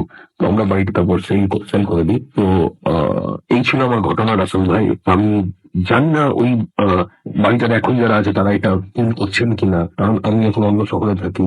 বাট আরেকটা জিনিস হচ্ছে যে আমি এরপর অনেক পড়াশোনা করেছিলাম এটা নিয়ে, আমি I try to research on this. আমি যেটা কনক্লুড করছি যে এক এক সময় কি হয়, একটা কোনো পার্টিকুলার আত্মা বা একটা কোনো পার্টিকুলার স্পিরিট একটা বাড়িতে বা একটা জায়গায় থাকে না। এক এক সময় এক একটা বাড়ি বা এক একটা জায়গার বাস্তু বা তার ডাইমেনশন, তার ডিরেকশন, জিনিসটা এমন হয় যে সেটা অনেক প্রচুর নেগেটিভ এনার্জিকে সেটা নিজের প্রতি আকর্ষিত করে, তার প্রতি অ্যাট্রাক্টেড হয় প্রচুর নেগেটিভ এনার্জি। তো সেই জন্য আমার যেন মনে হয় বাড়িতে একটা ভোর্টেক্স বা বাড়িতে একটা অদ্ভুত একটা নেগেটিভ এনার্জির হাব তৈরি হয়ে উঠেছিল, সেখানে ব্রহ্মদৈত্য থাকতে পারে, বা ডিমোনোলজিতে আমি যা পড়েছিলাম সেই আত্মাগুলো অ্যাট্রাক্টেড হয়ে আসতে পারে, বা ওই যে মহিলার আত্মা সে ছেড়ে যেতে পারছে না জায়গাটা, হয়তো অনেক কিছু। তো এই ছিল আমার ঘটনা রাসেল ভাই। I hope viewers listeners will like it. আর আমার আরো অনেক ঘটনা আছে, আমার এবং আমার বন্ধুদের, ফ্যামিলি মেম্বারদের, যেটা দেশে বা বিদেশে আমি অনুভব অনেক কিছু ফিল করেছি। তো শেয়ার করব, আরো ঘটনা শেয়ার করব। And I feel physically I will come to the Bhoot FM studio and meet you guys soon. Thank you. Boot FM. The night comes alive with rhyming form.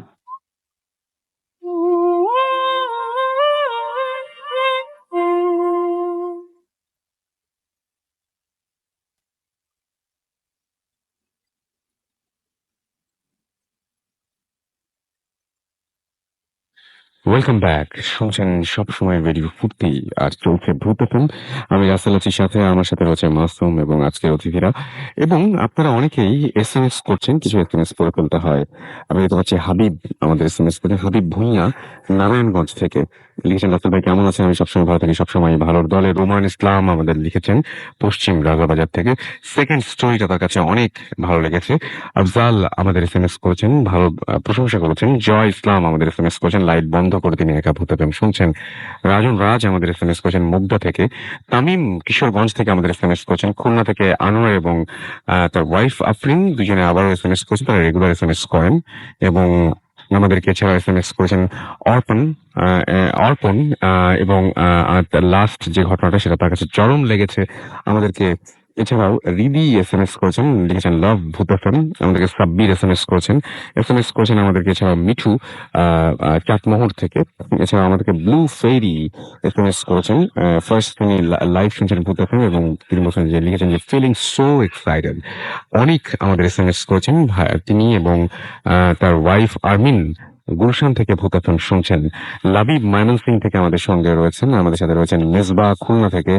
এছাড়াও আমাদের সাথে রয়েছেন এই মুহূর্তে দেখতে পাচ্ছি টিজে শিফ নোবেল এবং তারা ঢাকার নাজিমউদ্দিন রোড থেকে আমাদের সাথে রয়েছেন।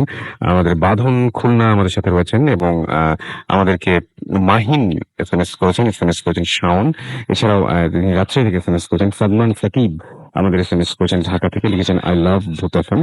আমাদেরকে এছাড়াও রুমি SMS করেছেন পুরান ঢাকা থেকে, একা তিনি ভূত FM শুনছেন। এছাড়াও মাশফিক আমাদের SMS করেছেন নিশু শিপলু জিঞ্জিয়া থেকে আমাদের SMS করেছেন। এছাড়াও মিরপুর থেকে SMS করেছেন ফাহিম। ইলিয়াস আমাদের মুক্তাগাছা থেকে SMS করেছেন। আপনি যদি SMS করতে চান মোবাইলের মেসেজ অপশনে গিয়ে টাইপ করুন ফুর্তি FOORTI ফুর্তি, স্পেস দিয়ে লিখুন আপনার নাম, স্পেস দিয়ে আপনার মেসেজ পাঠিয়ে দিন 9840 নাম্বারে। ঘড়িতে সময় রাত 1টা, চলছে ভূত FM। আমরা চলে যাব পরবর্তী ঘটনায়। আমাদের পরবর্তী অতিথির কাছে পুরান ঢাকা থেকে দিনার এসছেন, আমাদের সাথে জয়েন করেছেন আজকে এবং তিনি পুরান ঢাকার একটা ঘটনা শোনাবেন। চলুন শুনে আসি তার ঘটনা। আসসালামু আলাইকুম লিসেনার্স। আসলে আমি এখন যে ঘটনাটি শেয়ার করছি এটা আমাকে বলেছেন রাজীব ভাই। তো ঘটনাটি রাজীব ভাই এবং রাজীব ভাই ফ্যামিলি প্রায় সবগুলো মেম্বার সবাই ফেস করেন।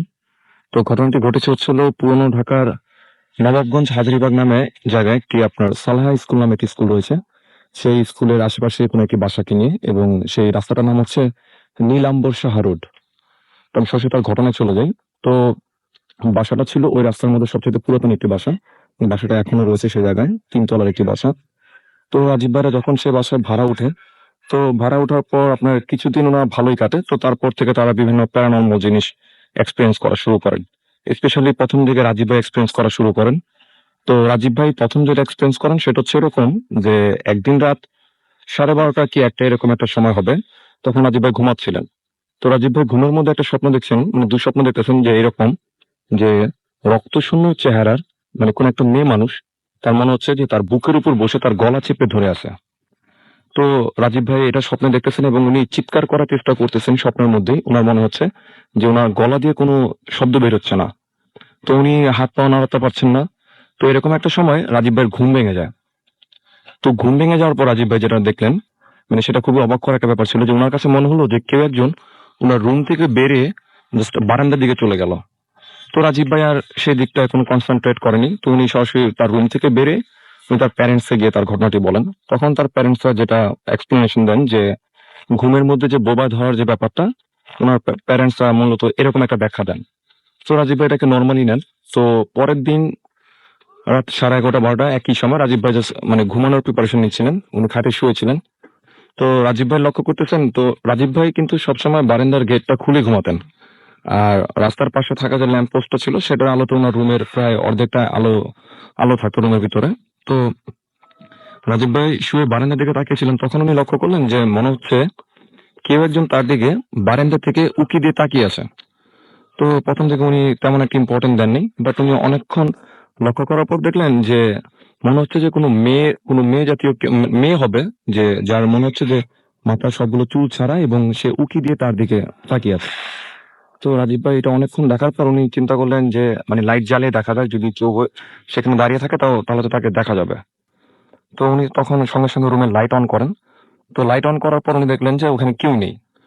তখন উনি জাস্ট আবার আরেকটু শিওর হওয়ার জন্য যে এটা বাইরে থেকে কোনো কিছু শ্যাডো পড়েছে কিনা রুমের ভিতরে, উনি দেখার জন্য উনি আবার লাইট অফ করেন। তো সেকেন্ড টাইম যখন উনি লাইট অফ করেন তখন কিন্তু উনি ওখানে কোনো শ্যাডো বা অন্য কাউকে দেখতে পাচ্ছিলেন না। তখন রাজীব ভাই ভাবেন যে হয়তো এটা তার হ্যালুসিনেশন হবে, যেহেতু আগের রাতে উনি এরকম একটা দুঃস্বপ্ন দেখছেন। তো যাই হোক, তার 2-1 দিন পর রাজীব ভাই তার রুমে পড়াশোনা করতেছিলেন। তখন রাত কয়টা, 8:30-9টা এরকম একটা সময় হবে। তো রাজীব ভাইয়ের রুমে যে অ্যাটাচ ওয়াশরুমটা ছিল সেটা রাজীব ভাইয়ের পড়ার টেবিল থেকে 2 কি 3 ফিট দূরত্বে ছিল। তো রাজীব ভাই পড়ার অবস্থা লক্ষ্য করলেন যে কেউ একজন তার পাশ দিয়ে এসে সেই ওয়াশরুমের ভিতরে ঢুকলো। তো রাজীব ভাই যথারীতি তার স্টাডি করতেছিলেন।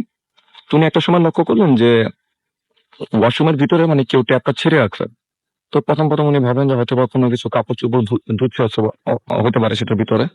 তো রাজীব ভাই আর সেদিকে কনসেন্ট্রেট করেনি।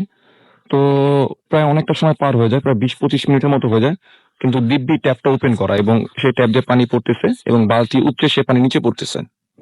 তো রাজীব ভাই ভাবেন যে হয়তো বা তার বোন হবে। তার বাসায় রাজীব ভাই এক ছোট ভাই এবং এক ছোট বোন থাকতেন তার প্যারেন্টসের সাথে। তো রাজীব ভাই একটু ধমকের সুরে বলে যে কলটা বন্ধ করার কথা। তো ওই সময় রাজীব ভাই যেটা মানে ওয়াশরুমের দরজার দিকে তাকে যেটা দেখে সেটা খুবই অবাক করার ব্যাপার ছিল যে উনি দেখলেন যে ওয়াশরুমের দরজাটা দিব্যি খোলা। মানে যদি কেউ ভিতরে গিয়ে থাকে তাহলে তো দরজাটা ভিতরে বন্ধ করা থাকবে, আর যদি কেউ বের হয়ে যায় মানে অ্যাটলিস্ট ওই ট্যাপটা ওপেন করা যাবে না এবং তাকে ফেস হয়ে যেতে হবে।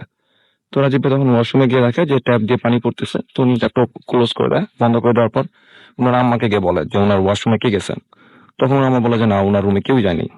তখন উনি আম্মাকে ব্যাপারটা খুলে বলেন। তো ওনার আম্মা একটু মডার্ন ফ্যামিলি ছিলেন, তো ওনারা এটাকে মানে ভৌতিক ব্যাপার এটা মানতে রাজি ছিলেন না। তো যাই হোক, তার কিছুদিন পর যে ঘটনাটা ঘটে মানে মূলত সবগুলো ঘটনা কিন্তু রাজীব ভাইয়ের রুম কেন্দ্রিক ছিল। তো তার কিছুদিন পর যে একটা ঘটনা ঘটে সেটা হচ্ছে বিকেলবেলা 3টা-3:30 এরকম একটা সময় রাজীব ভাই ঘুমাচ্ছিলেন।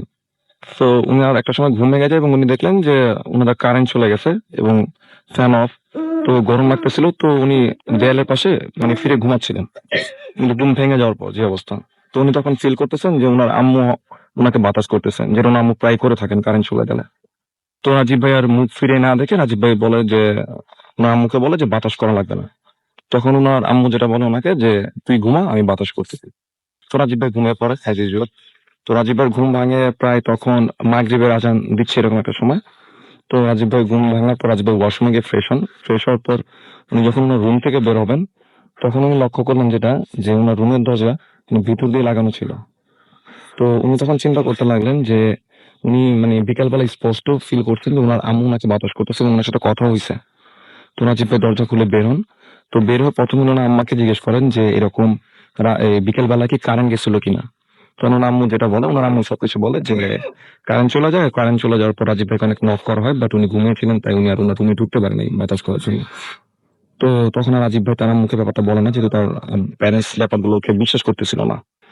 তো তারপরে যে ঘটনাটা রাজীব ভাই আম্মুর সাথে ঘটে সেটা হচ্ছে এরকম যে একদিন রাজীব ভাই যে রুমটা ছিল সেটা রাজীব ভাই আম্মু মাগরিবের কিছুক্ষণ আগে সেই রুমটা গোছাচ্ছিলেন।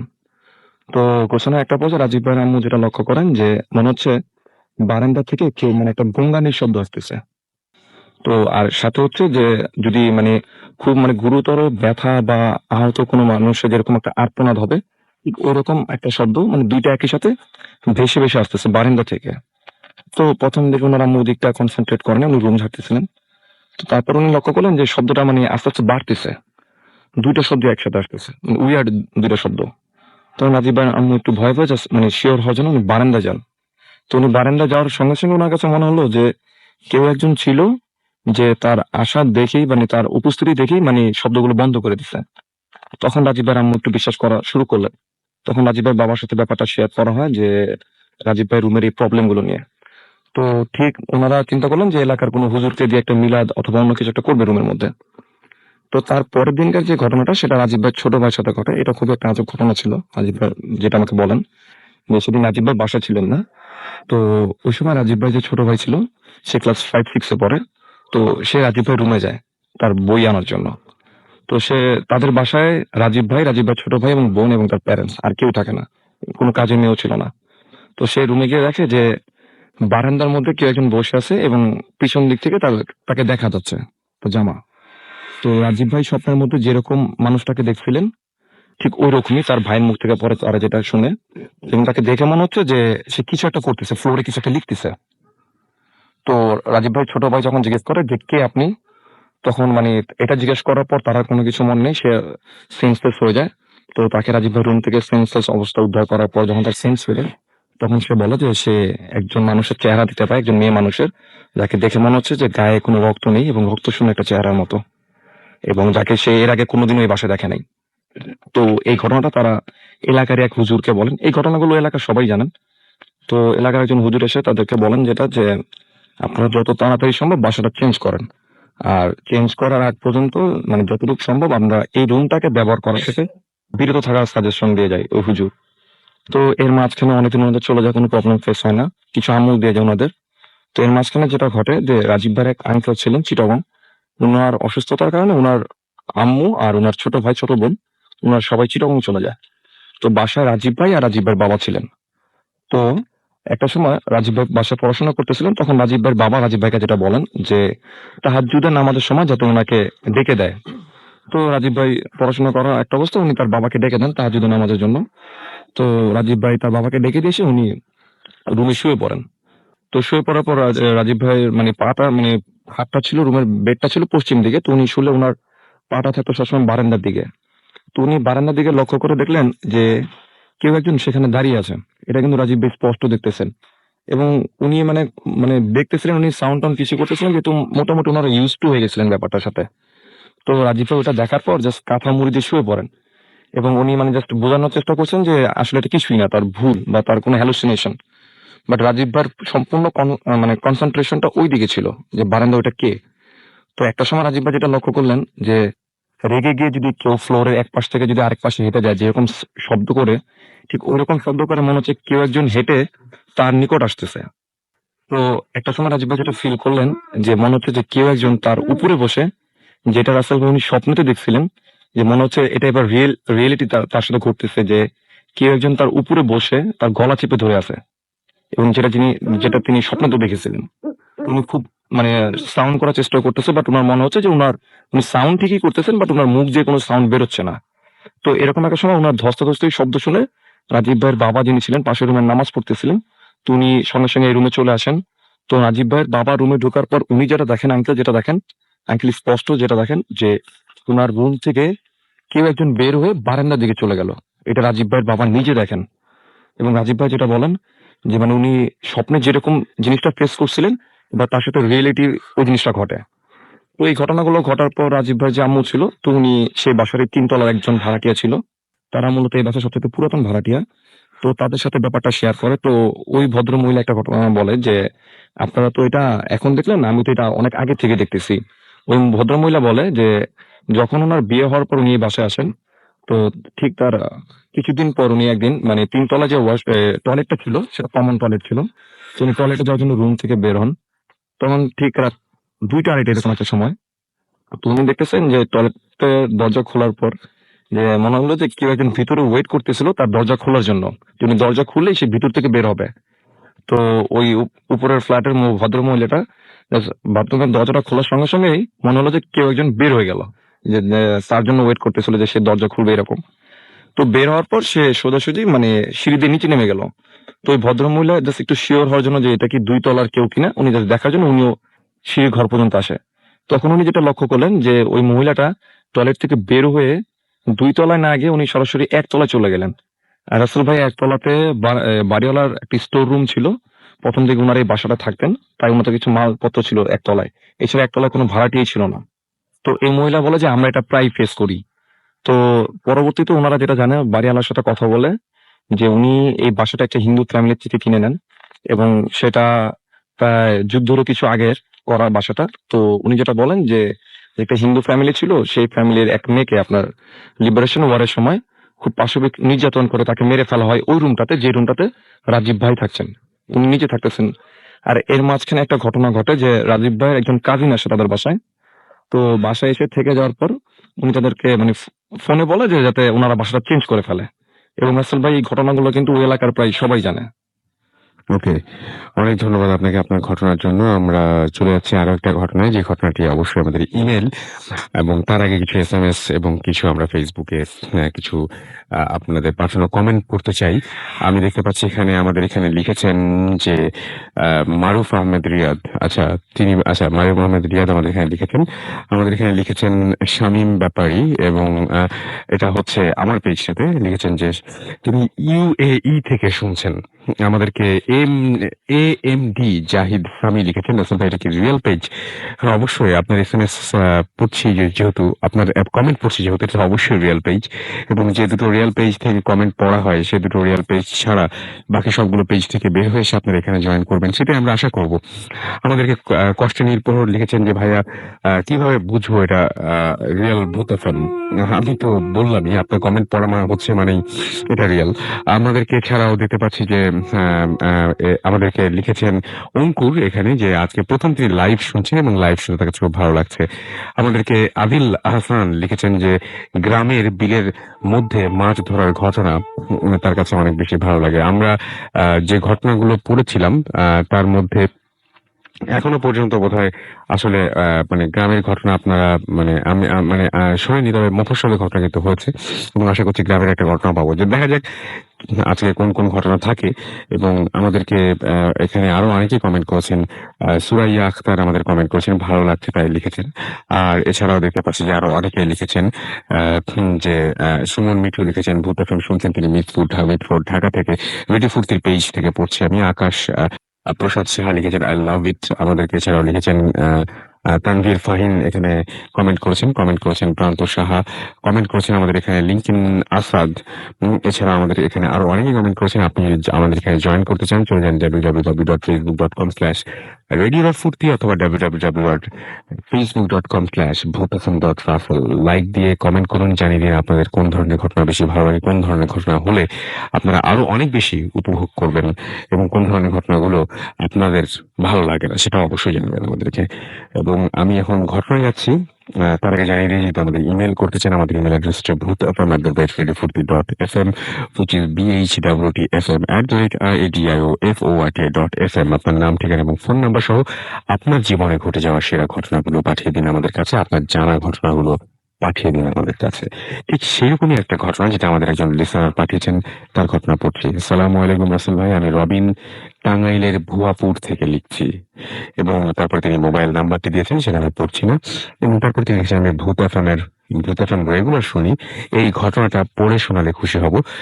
তার আগে বলি আমাদের সাথে প্রথম যে অতিথি জয়েন করেছিলেন তার সমস্ত বন্ধুরা মালয়েশিয়া থেকে ফুর্তি অ্যাপ ইউজ করে 50 জন একসাথে শুনছেন। একটু আগে তিনি বলছিলেন। আমার যেহেতু আপনারা সবাই শুনছেন আপনাদেরকে অনেক থ্যাঙ্কস।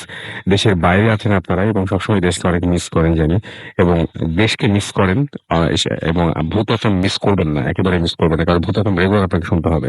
আমাদেরকে এছাড়া দেখতে পাচ্ছি যে এখানে মানে অনেকেই দেশের বাইরে থেকে কিন্তু কমেন্ট করছেন ফেসবুকে, ভালো লাগে, অনেক বেশি ভালো লাগে। এবং আমরা জানি যে আপনাদের কাছে বলতে শুনি যে যখন দেশের বাইরে কেউ থাকে তখন বলতে চায় আসলে যে দেশের মানে বাইরে থেকে দেশটাকে কত বেশি মিস করে, মিস করতে হয় আর কি। যাই হোক, আমাদেরকে এখানে লিখছেন যে আসসালামু আলাইকুম রাসেল ভাই, আমি রবিন টাঙ্গাইলের ভুয়াপুর থেকে লিখছি। এবং তিনি লিখেছেন আমি ভূত FM রেগুলার শুনি, এই ঘটনাটা পড়ে শোনালে খুশি হব।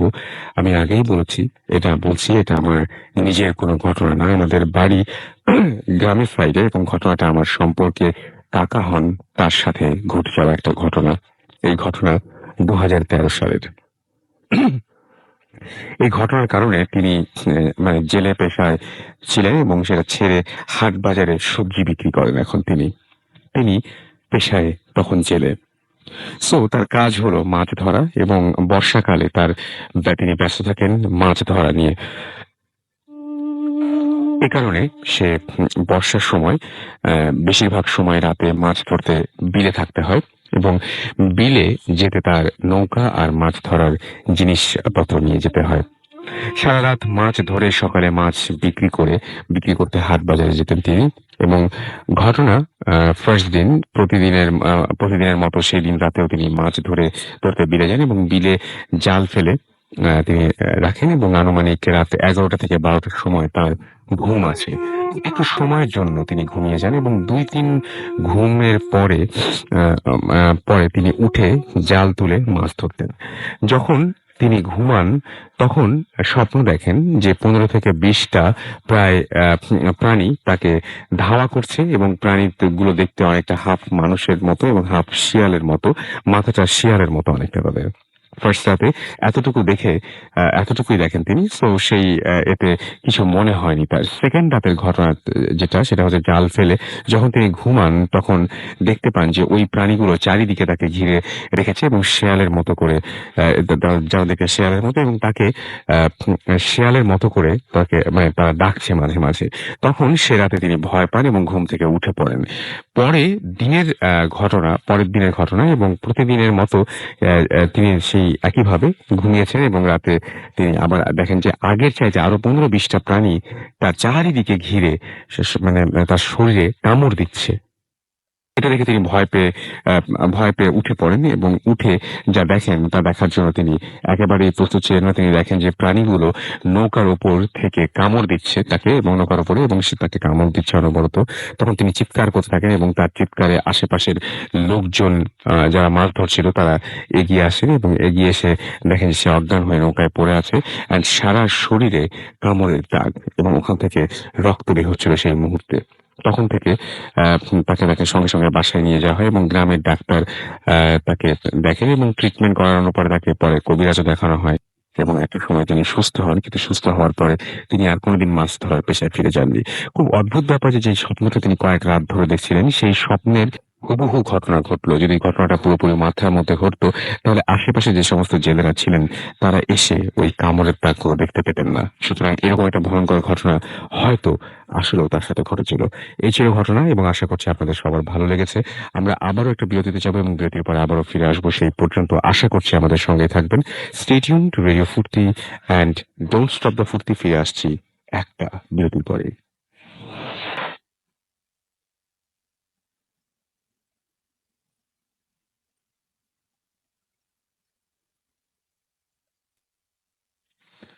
Welcome back. শুনছেন সবসময় রেডিও ফুর্তি 88.2 FM, বাংলাদেশের সর্ববৃহৎ রেডিও নেটওয়ার্ক।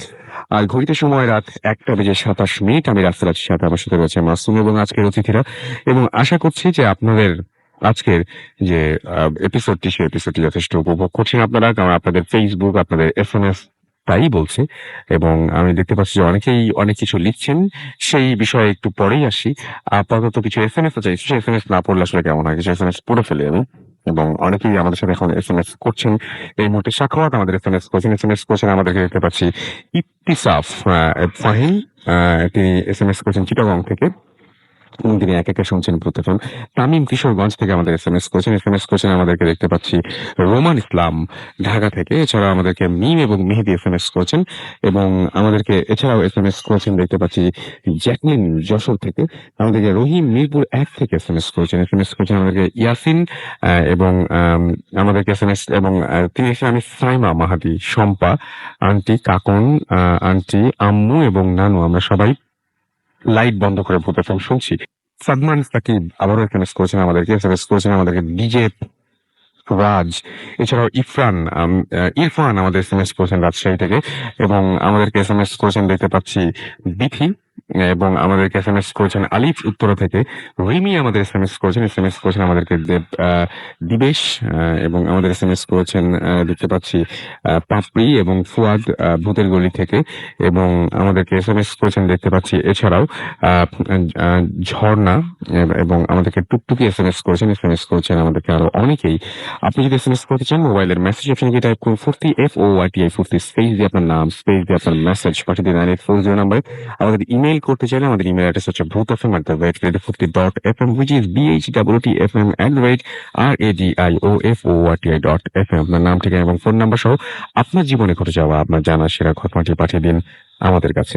চলে যাচ্ছি বাবু ভাইয়ের কাছে তার পরবর্তী ঘটনার জন্য। সো ভাই, এটা আপনার এখন যে কাহিনীটা বলবো, এটা আমার লাইফের একটা কাহিনী। হ্যাঁ, মানে অনেক আগের, তখন আমি সম্ভবত ক্লাস 8-9 পড়ি আর কি, এরকম কোনো আচ্ছা। সঠিক মানে এক্স্যাক্টলি মনে করতে পারছি না, বাট 8-9 এরকম পড়ি আর কি স্কুলে। তো তখন আমার একটা রেসিং বাইসাইকেল ছিল আর কি, 10 স্পিড রেসার। তো ওটা নিয়ে সন্ধ্যার পরে আর কি 8টা-9টার পরে আমি বাসার থেকে লুকিয়ে বের হতাম আর কি চালানোর জন্য। আচ্ছা। তো ওই সময় আপনার লালমাটিয়া সন্ধ্যার পরে পুরাই আপনার নিস্তব্ধ হয়ে যেত, মানে 8টা-9টার পরে লালমাটিয়াতে জনমানব শূন্য হয়ে যেত আপনার। বিশেষ করে আপনার মহিলা কলেজের পরে বা স্কুলের পরে, গার্লস স্কুলের পরে যে রাস্তাটা, মানুষই থাকতো না। আর তারপরে চলে যেতাম ধানমন্ডি 27 নম্বরের পরে যে রাস্তাটা, ওখানে ঢুকলে আপনার যে ওয়েমেন কমপ্লেক্সের যে রাস্তাটা বা তার অপর পাশে যে রাস্তাটা, আচ্ছা ধানমন্ডি যে আপনার আবনি মাঠের পাশে যে রাস্তাটা, ওখানে আপনার কোনো মানুষই থাকতো না। মানে এটা একটা পুরা আপনার একটা গ্রেভইয়ার্ডের মতো লাগতো জায়গাটা, একদম নিশুতি। তো সাইকেল চালাতে রাতে বেশ মজাই লাগতো এই জায়গায়। তো একদিনকার ঘটনা, সাইকেল চালাতে চালাতে যাচ্ছি, তো একটা গলির সামনে, গলিটাকে স্পেসিফাই করলাম না, সেই গলিটার সামনে আমি গত পরশুদিনও আমার এক ফ্রেন্ডের বিয়ের অনুষ্ঠানে গিয়েছিলাম। খুব কিউরিয়াসিটি থেকে রাতের বেলা, আমি তখনও যাচ্ছি রাত 9টার সময়, ওই গলিটা দিয়ে গিয়েছি, ক্রস করেছি। হ্যাঁ, তো সেই গলিটা এখনো আছে। তো যাক, ওই গলিটার সামনে দিয়ে যখন যাচ্ছি, তো বেশ মানে নিরিবিলি এবং অন্ধকার, তখন আপনার সোডিয়াম লাইট এই গলিতে ঢোকেনি আর কি, মেইন রোডে ছিল আর কি, তো নিয়নের আলো। তো এমন সময় দেখলাম একটা গলি আছে, ওটার কোনার মধ্যে একটা আপনার ময়লা ফেলার মতো জায়গা ছিল আর কি, মানে মানুষজন ওখানে ডাম্পিং করতো আর কি, জিনিসপত্র ময়লা ফেলতো আর কি। তো ওটার পিছনে মনে হলো আপনার কেমন যেন বেটে টাইপের ছায়া দুটো, ছায়াগুলো মানে বেশি হলে হাইট হবে 4 ফিট এরকম, জাস্ট কোনো মানুষ যদি 2 জন থাকে ওখানে, সেরকম দুটো ছায়া, এবং ওগুলো আপনার ওই ডাস্টবিনের পেছনে দিক দিয়ে নড়াচড়া করতেছে। তা আমি চিন্তা করলাম, তখন বয়সও কম, যে এত রাতে মানুষজন নাই, আবার দুইটা ছায়া, এটা কোনো মানুষ বা ছিনতাইকারী বা কিছু একটা, বা এত খাটো কেন? তো বেশ মনে হচ্ছে বেশ চওড়া টাইপের, এবং এটা দেখা গেল যে আস্তে করে ডাস্টবিনের পিছনে সরে গেল। সরার স্টাইলটা ছিল যেমন একটা ছায়া দাঁড়িয়ে আছে, আরেকটা যেন এসে ওটার সাথে মিলে গেল এরকম একটা, এবং পরক্ষণেই ওখান থেকে দুটো কুকুর বেরোলো। হ্যাঁ, এবং কুকুরের ছায়ার সাথে কিন্তু এটা কোনো সাদৃশ্য ছিল না। দুটো কুকুর বেরোলো, এবং দুটোই কিন্তু কালো রঙের, মানে কালো রঙের কুকুর। আচ্ছা হ্যাঁ, কালো রঙের কুকুর, এবং অনেকক্ষণ গড় গড় করছে। তা আমি সাইকেলটা দাঁড়া করে ফেলছি আর কি দেখি। আমি ঠিক বুঝতে পারছিলাম না আমি কি করবো, মানে পেছন ফিরে চালা যাব নাকি আমি মানে কি করবো, আমি হতবিয়ে বলে আপনার কোনো কিছু মাথায় আসছে রাইট না, আমি চিন্তা করছি। তো এই সময় দেখলাম গড় গড় করতে করতে ওটা সামনে চলে আসছে। ঠিক তখনই আমি হঠাৎ ডিসাইড করলাম যে আমি গলিতে ঢুকে যাব সাইকেল নিয়ে, মানে ঠিক ক্রস করা, মানে পুরো রাস্তাটাকে ক্রস করে যাওয়া। তা আমি যখন গলি থেকে ঢুকে পড়ছি, তখনই দেখলাম যে ওরা আমার পিছনে চেস করা শুরু করলো। আমি জাস্ট ওদের পায়ের শব্দ পাচ্ছি, কাছায় আসতেছে, আর আপনার একটা মানে গড়গড় শব্দ আর কি। তা আমি একবার পিছিয়ে ফিরে দেখছি, মানে কালো রঙের দুটো কুকুর আমাকে চেস করে আসতেছে, এবং আমি খুব স্পিডে প্যাডেল মারতেছি, আমার গিয়ার আমি টপ গিয়ারে উঠাই দিছি, এবং মনে হচ্ছে ডিস্টেন্স কমছে না, যা ছিল তাই, শব্দ পাচ্ছি। কিছুক্ষণ চলার পর আমি আর শব্দ পেলাম না। আমি ফট করে মানে পেছন তাকে একটু গলি থেকে বের হয়ে আসছি, আমি বের এসে দেখি কোনো কুকুরই নেই আমার পিছনে, কিছু নাই কিচ্ছু নাই, মানে ওই নিয়নের আলো যতটুকু দেখা যাচ্ছে সে পর্যন্ত কোনো কুকুর টুকুর কিচ্ছু নেই, পুরোই নিশুতি, এবং আমি মানে প্রচন্ড ভয় পাই। আচ্ছা তা আমি সাইকেল নিয়ে আস্তে আস্তে পরে ধানমন্ডি থেকে বের হয়ে আসি। তো কুকুর দুইটা, ছায়া দুইটা, রাসেল ভাই আমার কাছে বেশ মানে অস্বাভাবিক লাগছে অস্বাভাবিক লেগেছে ওই সময়টা। ওই সময়। ওকে, আমরা আবারও ফেসবুক কিছু দেখতে পাচ্ছি যে কমেন্ট করছেন আপনারা। লিখেছেন যে মহিন শাহরিয়া লিখেছেন যে তার আজকে বার্থডে, জন্মদিনের অনেক শুভেচ্ছা থাকলো আপনার জন্য। মুনা খান আমাদের লিখেছেন যে এটা কি রিয়েল পেজ? জি ভাই, এটা রিয়েল পেজ। আমাদেরকে জীবন আহমেদ লিখেছেন, এবং তিনি যে গ্রামের যে ভূতের ঘটনা শোনান, আমরা একটু আগে যেটা শোনালাম সেটা তো ভাই গ্রামের ছিল বোধ হয় না, ভুয়াপুরে যে ঘটনাটা আমরা শোনালাম। আমাদেরকে এছাড়াও দেখতে পাচ্ছি বিজয় লিখেছেন যে আমার কমেন্টটা পড়েন, আমি পড়ে ফেললাম। এছাড়া আমাদেরকে অ্যাঞ্জেল মিম লিখেছেন যে তিনি বাসার ছাদে বসে তিনি ভূত এফএম শুনছেন আমাদেরকে। এছাড়াও দেখতে পাচ্ছি আমাদেরকে জোবাইর হোসেন সানি আমাদের এখানে কমেন্ট করেছেন আমাদের এখানে রাইসুল ইসলাম রাসেল। এছাড়াও আমাদের এখানে আরো অনেকেই কমেন্ট করেছেন। রেডিও ফুর্তির পেজে আমি দেখতে পাচ্ছি যে আমাদের কমেন্ট করেছেন এখানে রিয়াদ আকিব, এবং আমাদেরকে এখানে আরো অনেকেই কমেন্ট করছেন, অনেক বড় বড় কমেন্ট করছেন, যার জন্য অনেকের কমেন্ট পড়তে অনেক সময় লাগছে।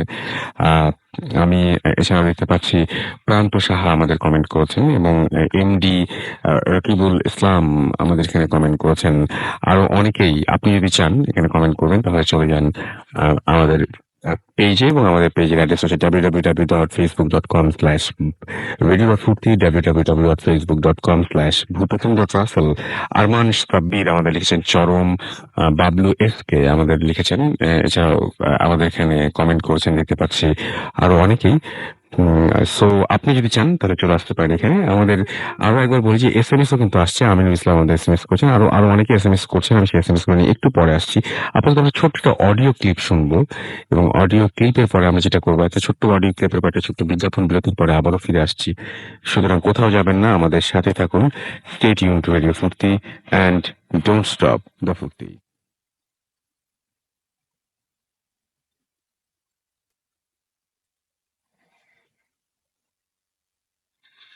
Booth FM. The night comes alive with crowd.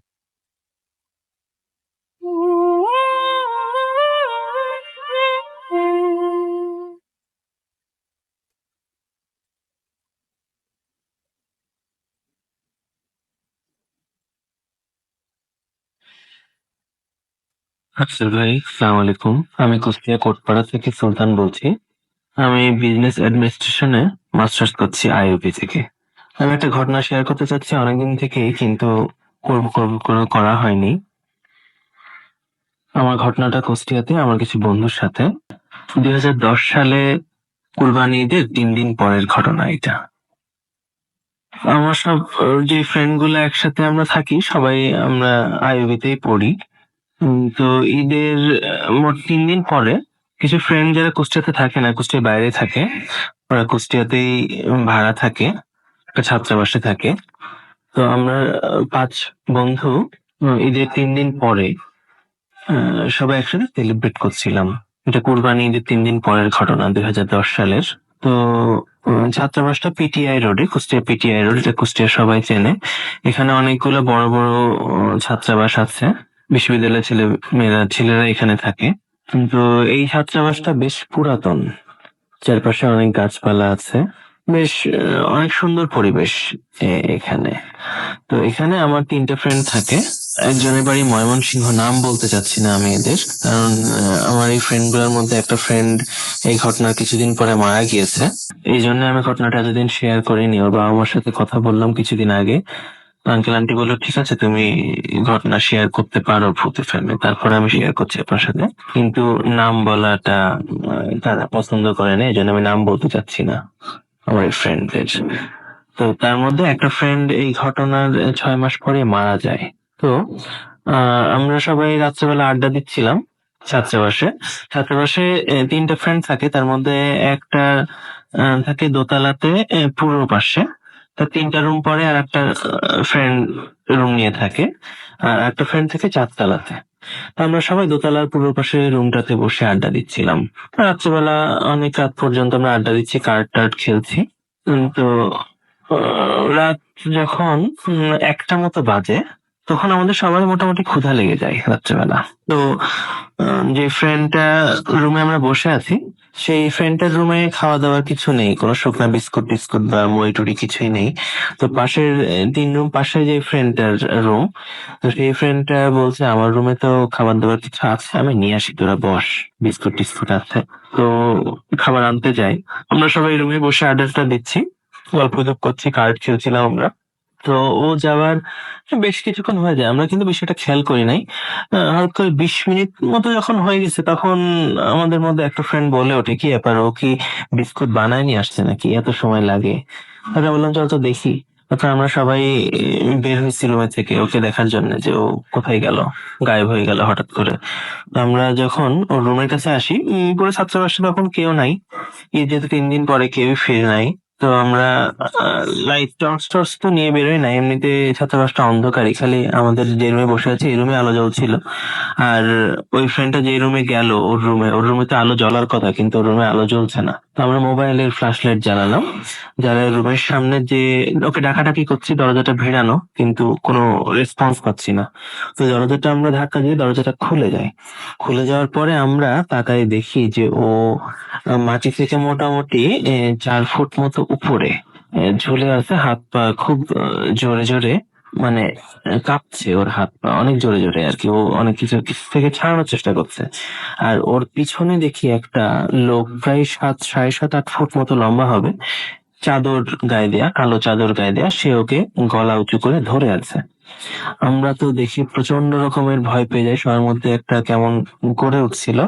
আমরা সবাই চিৎকার করে উঠি, কে কে ছাড়, এরকম করে ওঠার সাথে সাথে ওই মানুষটা বা যেটাই হোক ওইটা ওর গলাটা ছেড়ে দেয়, ছেড়ে দিয়ে ওর পিছন দিকে এক লাফ দিয়ে জানলা দিয়ে বের হয়ে চলে যায়। কিন্তু জানলা কিন্তু বন্ধ ছিল, এবং জানলা কিন্তু কাঠের জানলা, গ্রিল দেয়া জানলা কিন্তু বন্ধ ছিল এবং দোতলার উপরে, কিন্তু জানলার কাছে দিয়ে সেই জিনিসটা ভ্যানিশ হয়ে চলে যায়।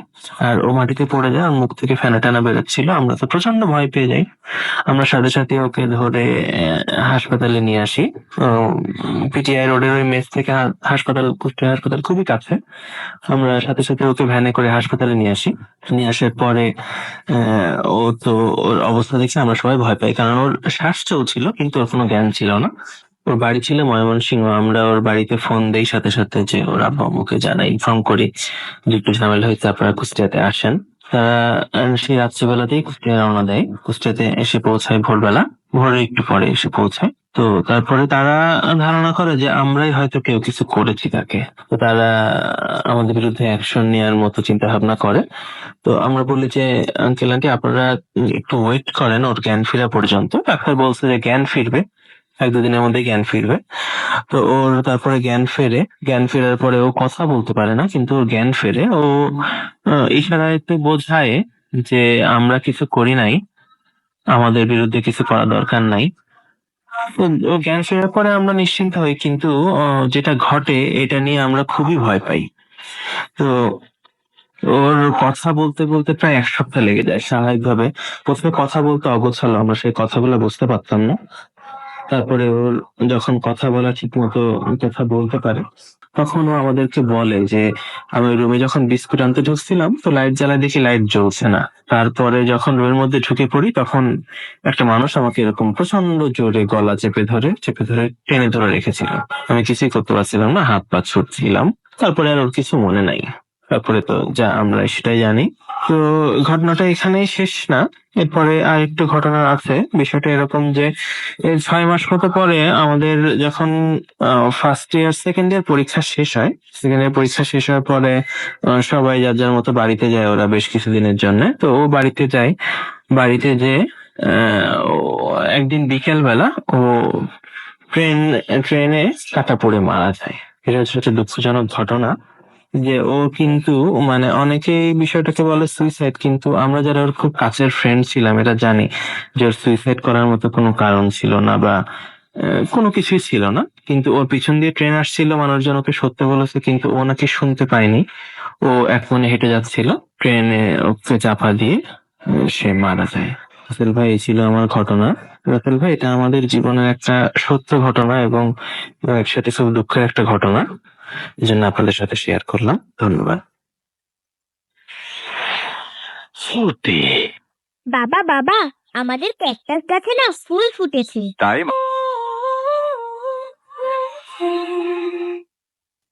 শুনছেন সপ্তমার রাজনীতি 88.1 বাংলাদেশের সর্ববৃহৎ রেডিও নেটওয়ার্ক। আমি রাসেল আজির সাথে, আমার সাথে রয়েছে মাসুম এবং আজকে অতিথিরা সাবরিন, ইয়াসমিন আমাদের এসএমএস করেছেন জান্নাত বাগেরহাট থেকে, জুয়েল আমাদের এসএমএস করেছেন বাগেরহাট থেকে, সাকিম এবং মামুন হবিগঞ্জ থেকে আমাদের এসএমএস করেছেন, নিরয় আমাদের এসএমএস করেছেন, অনেকদিন পর তিনি ভূত এফএম শুনছেন এবং আমাদেরকে তিনি বলছেন যে তার ভয় লাগছে না। মাহমুদা আমাদের এসএমএস করেছেন গাজীপুর থেকে, নাফি আমাদের এসএমএস করেছেন, তিনি লিখেছেন তার কাছে ভয় লাগছে, কালকে ফাইনাল এক্সাম, স্টিল ভূত এফএম শুনছেন, নামটা লেখেননি আপনার। আনোয়ার আমাদের এসএমএস করেছেন, নাইস স্টোরি। রনি আমাদের এসএমএস করেছেন কানাডা থেকে, বাংলাদেশে এসে তিনি লাইভ এখন ভূত এফএম শুনছেন। আলিফ ইসলাম উত্তর থেকে আমাদের এসএমএস করেছেন, ফার্স্ট ঘটনাটা তার কাছে অনেক ভালো লেগেছে। এছাড়াও আমাদেরকে এসএমএস করেছেন, এখানে দেখতে পাচ্ছি মালা লালবাগ থেকে, তিনি লিখেছেন ভাই আমি কিছু ঘটনা শেয়ার করতে আসতে চাই, আপনি আপনার ঘটনাগুলো শেয়ার করুন সবার আগে bhuthfm@radiofurti.fm, এখানে আপনি ইমেল করে দেন আপনার ঘটনাটা এবং সিলেক্টেড হলে ডেফিনেটলি আপনি আমরা আপনাকে ইনভাইট করব।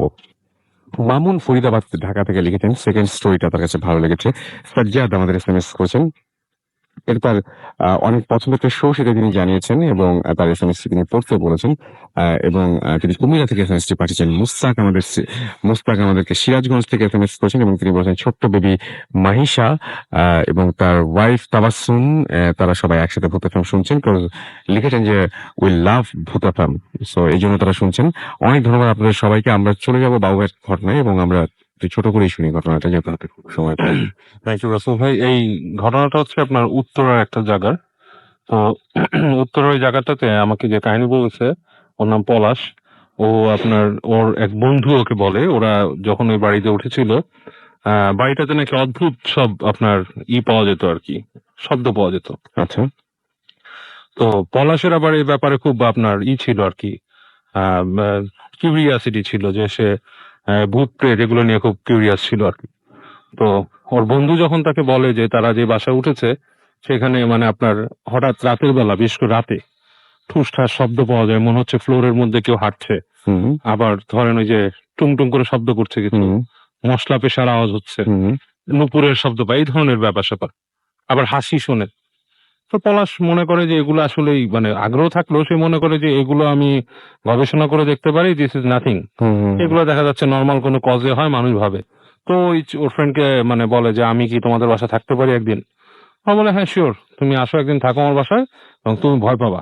তো পলাশ বলে ওকে আমি তোমার বাসায় একদিন যাবো। তো এনিওয়ে একদিন তাকে নিয়ে যায় ওই বাসায়। রাতের বেলা ওরা খাওয়া দাওয়া করে, ছাদের মধ্যে সিগারেট খায়। ছাদটা বেশ বড়, এবং তখন ওই বাসার আশেপাশে আপনার কোনো জনবসতি বেশ কিছু দূর পর্যন্ত ছিল না, দূরের প্লট গুলা। তো পলাশ চলে আসে ওদের সাথে, রুমের মধ্যে ঘুমিয়ে থাকে। তো যখন ঘুমায়, তো প্রথম যে শব্দটা পলাশও পায় সেটা হচ্ছে আপনার রাত 1টার দিকে আর কি, মশলা পেশার শব্দটা। মনে হচ্ছে ঘর ঘর ঘর ঘর ঘর ঘর করে কেউ মশলা পিষছে। তো পলাশ কিছুক্ষণ শুনে সে মনে মনে হাসে। বলে এটা তো আমি সলভ করে ফেলছি, মশলা পেশার শব্দ কি। তো সে মানে এটাকে খুব ইজিলি নিয়ে ফেলে।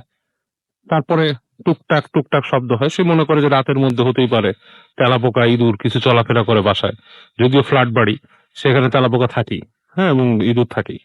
তো সে সব অ্যান্সার নিয়ে পরের দিন ওকে বলে যে তোমার এটার সলভ আমি করে দিচ্ছি, কি প্রবলেম।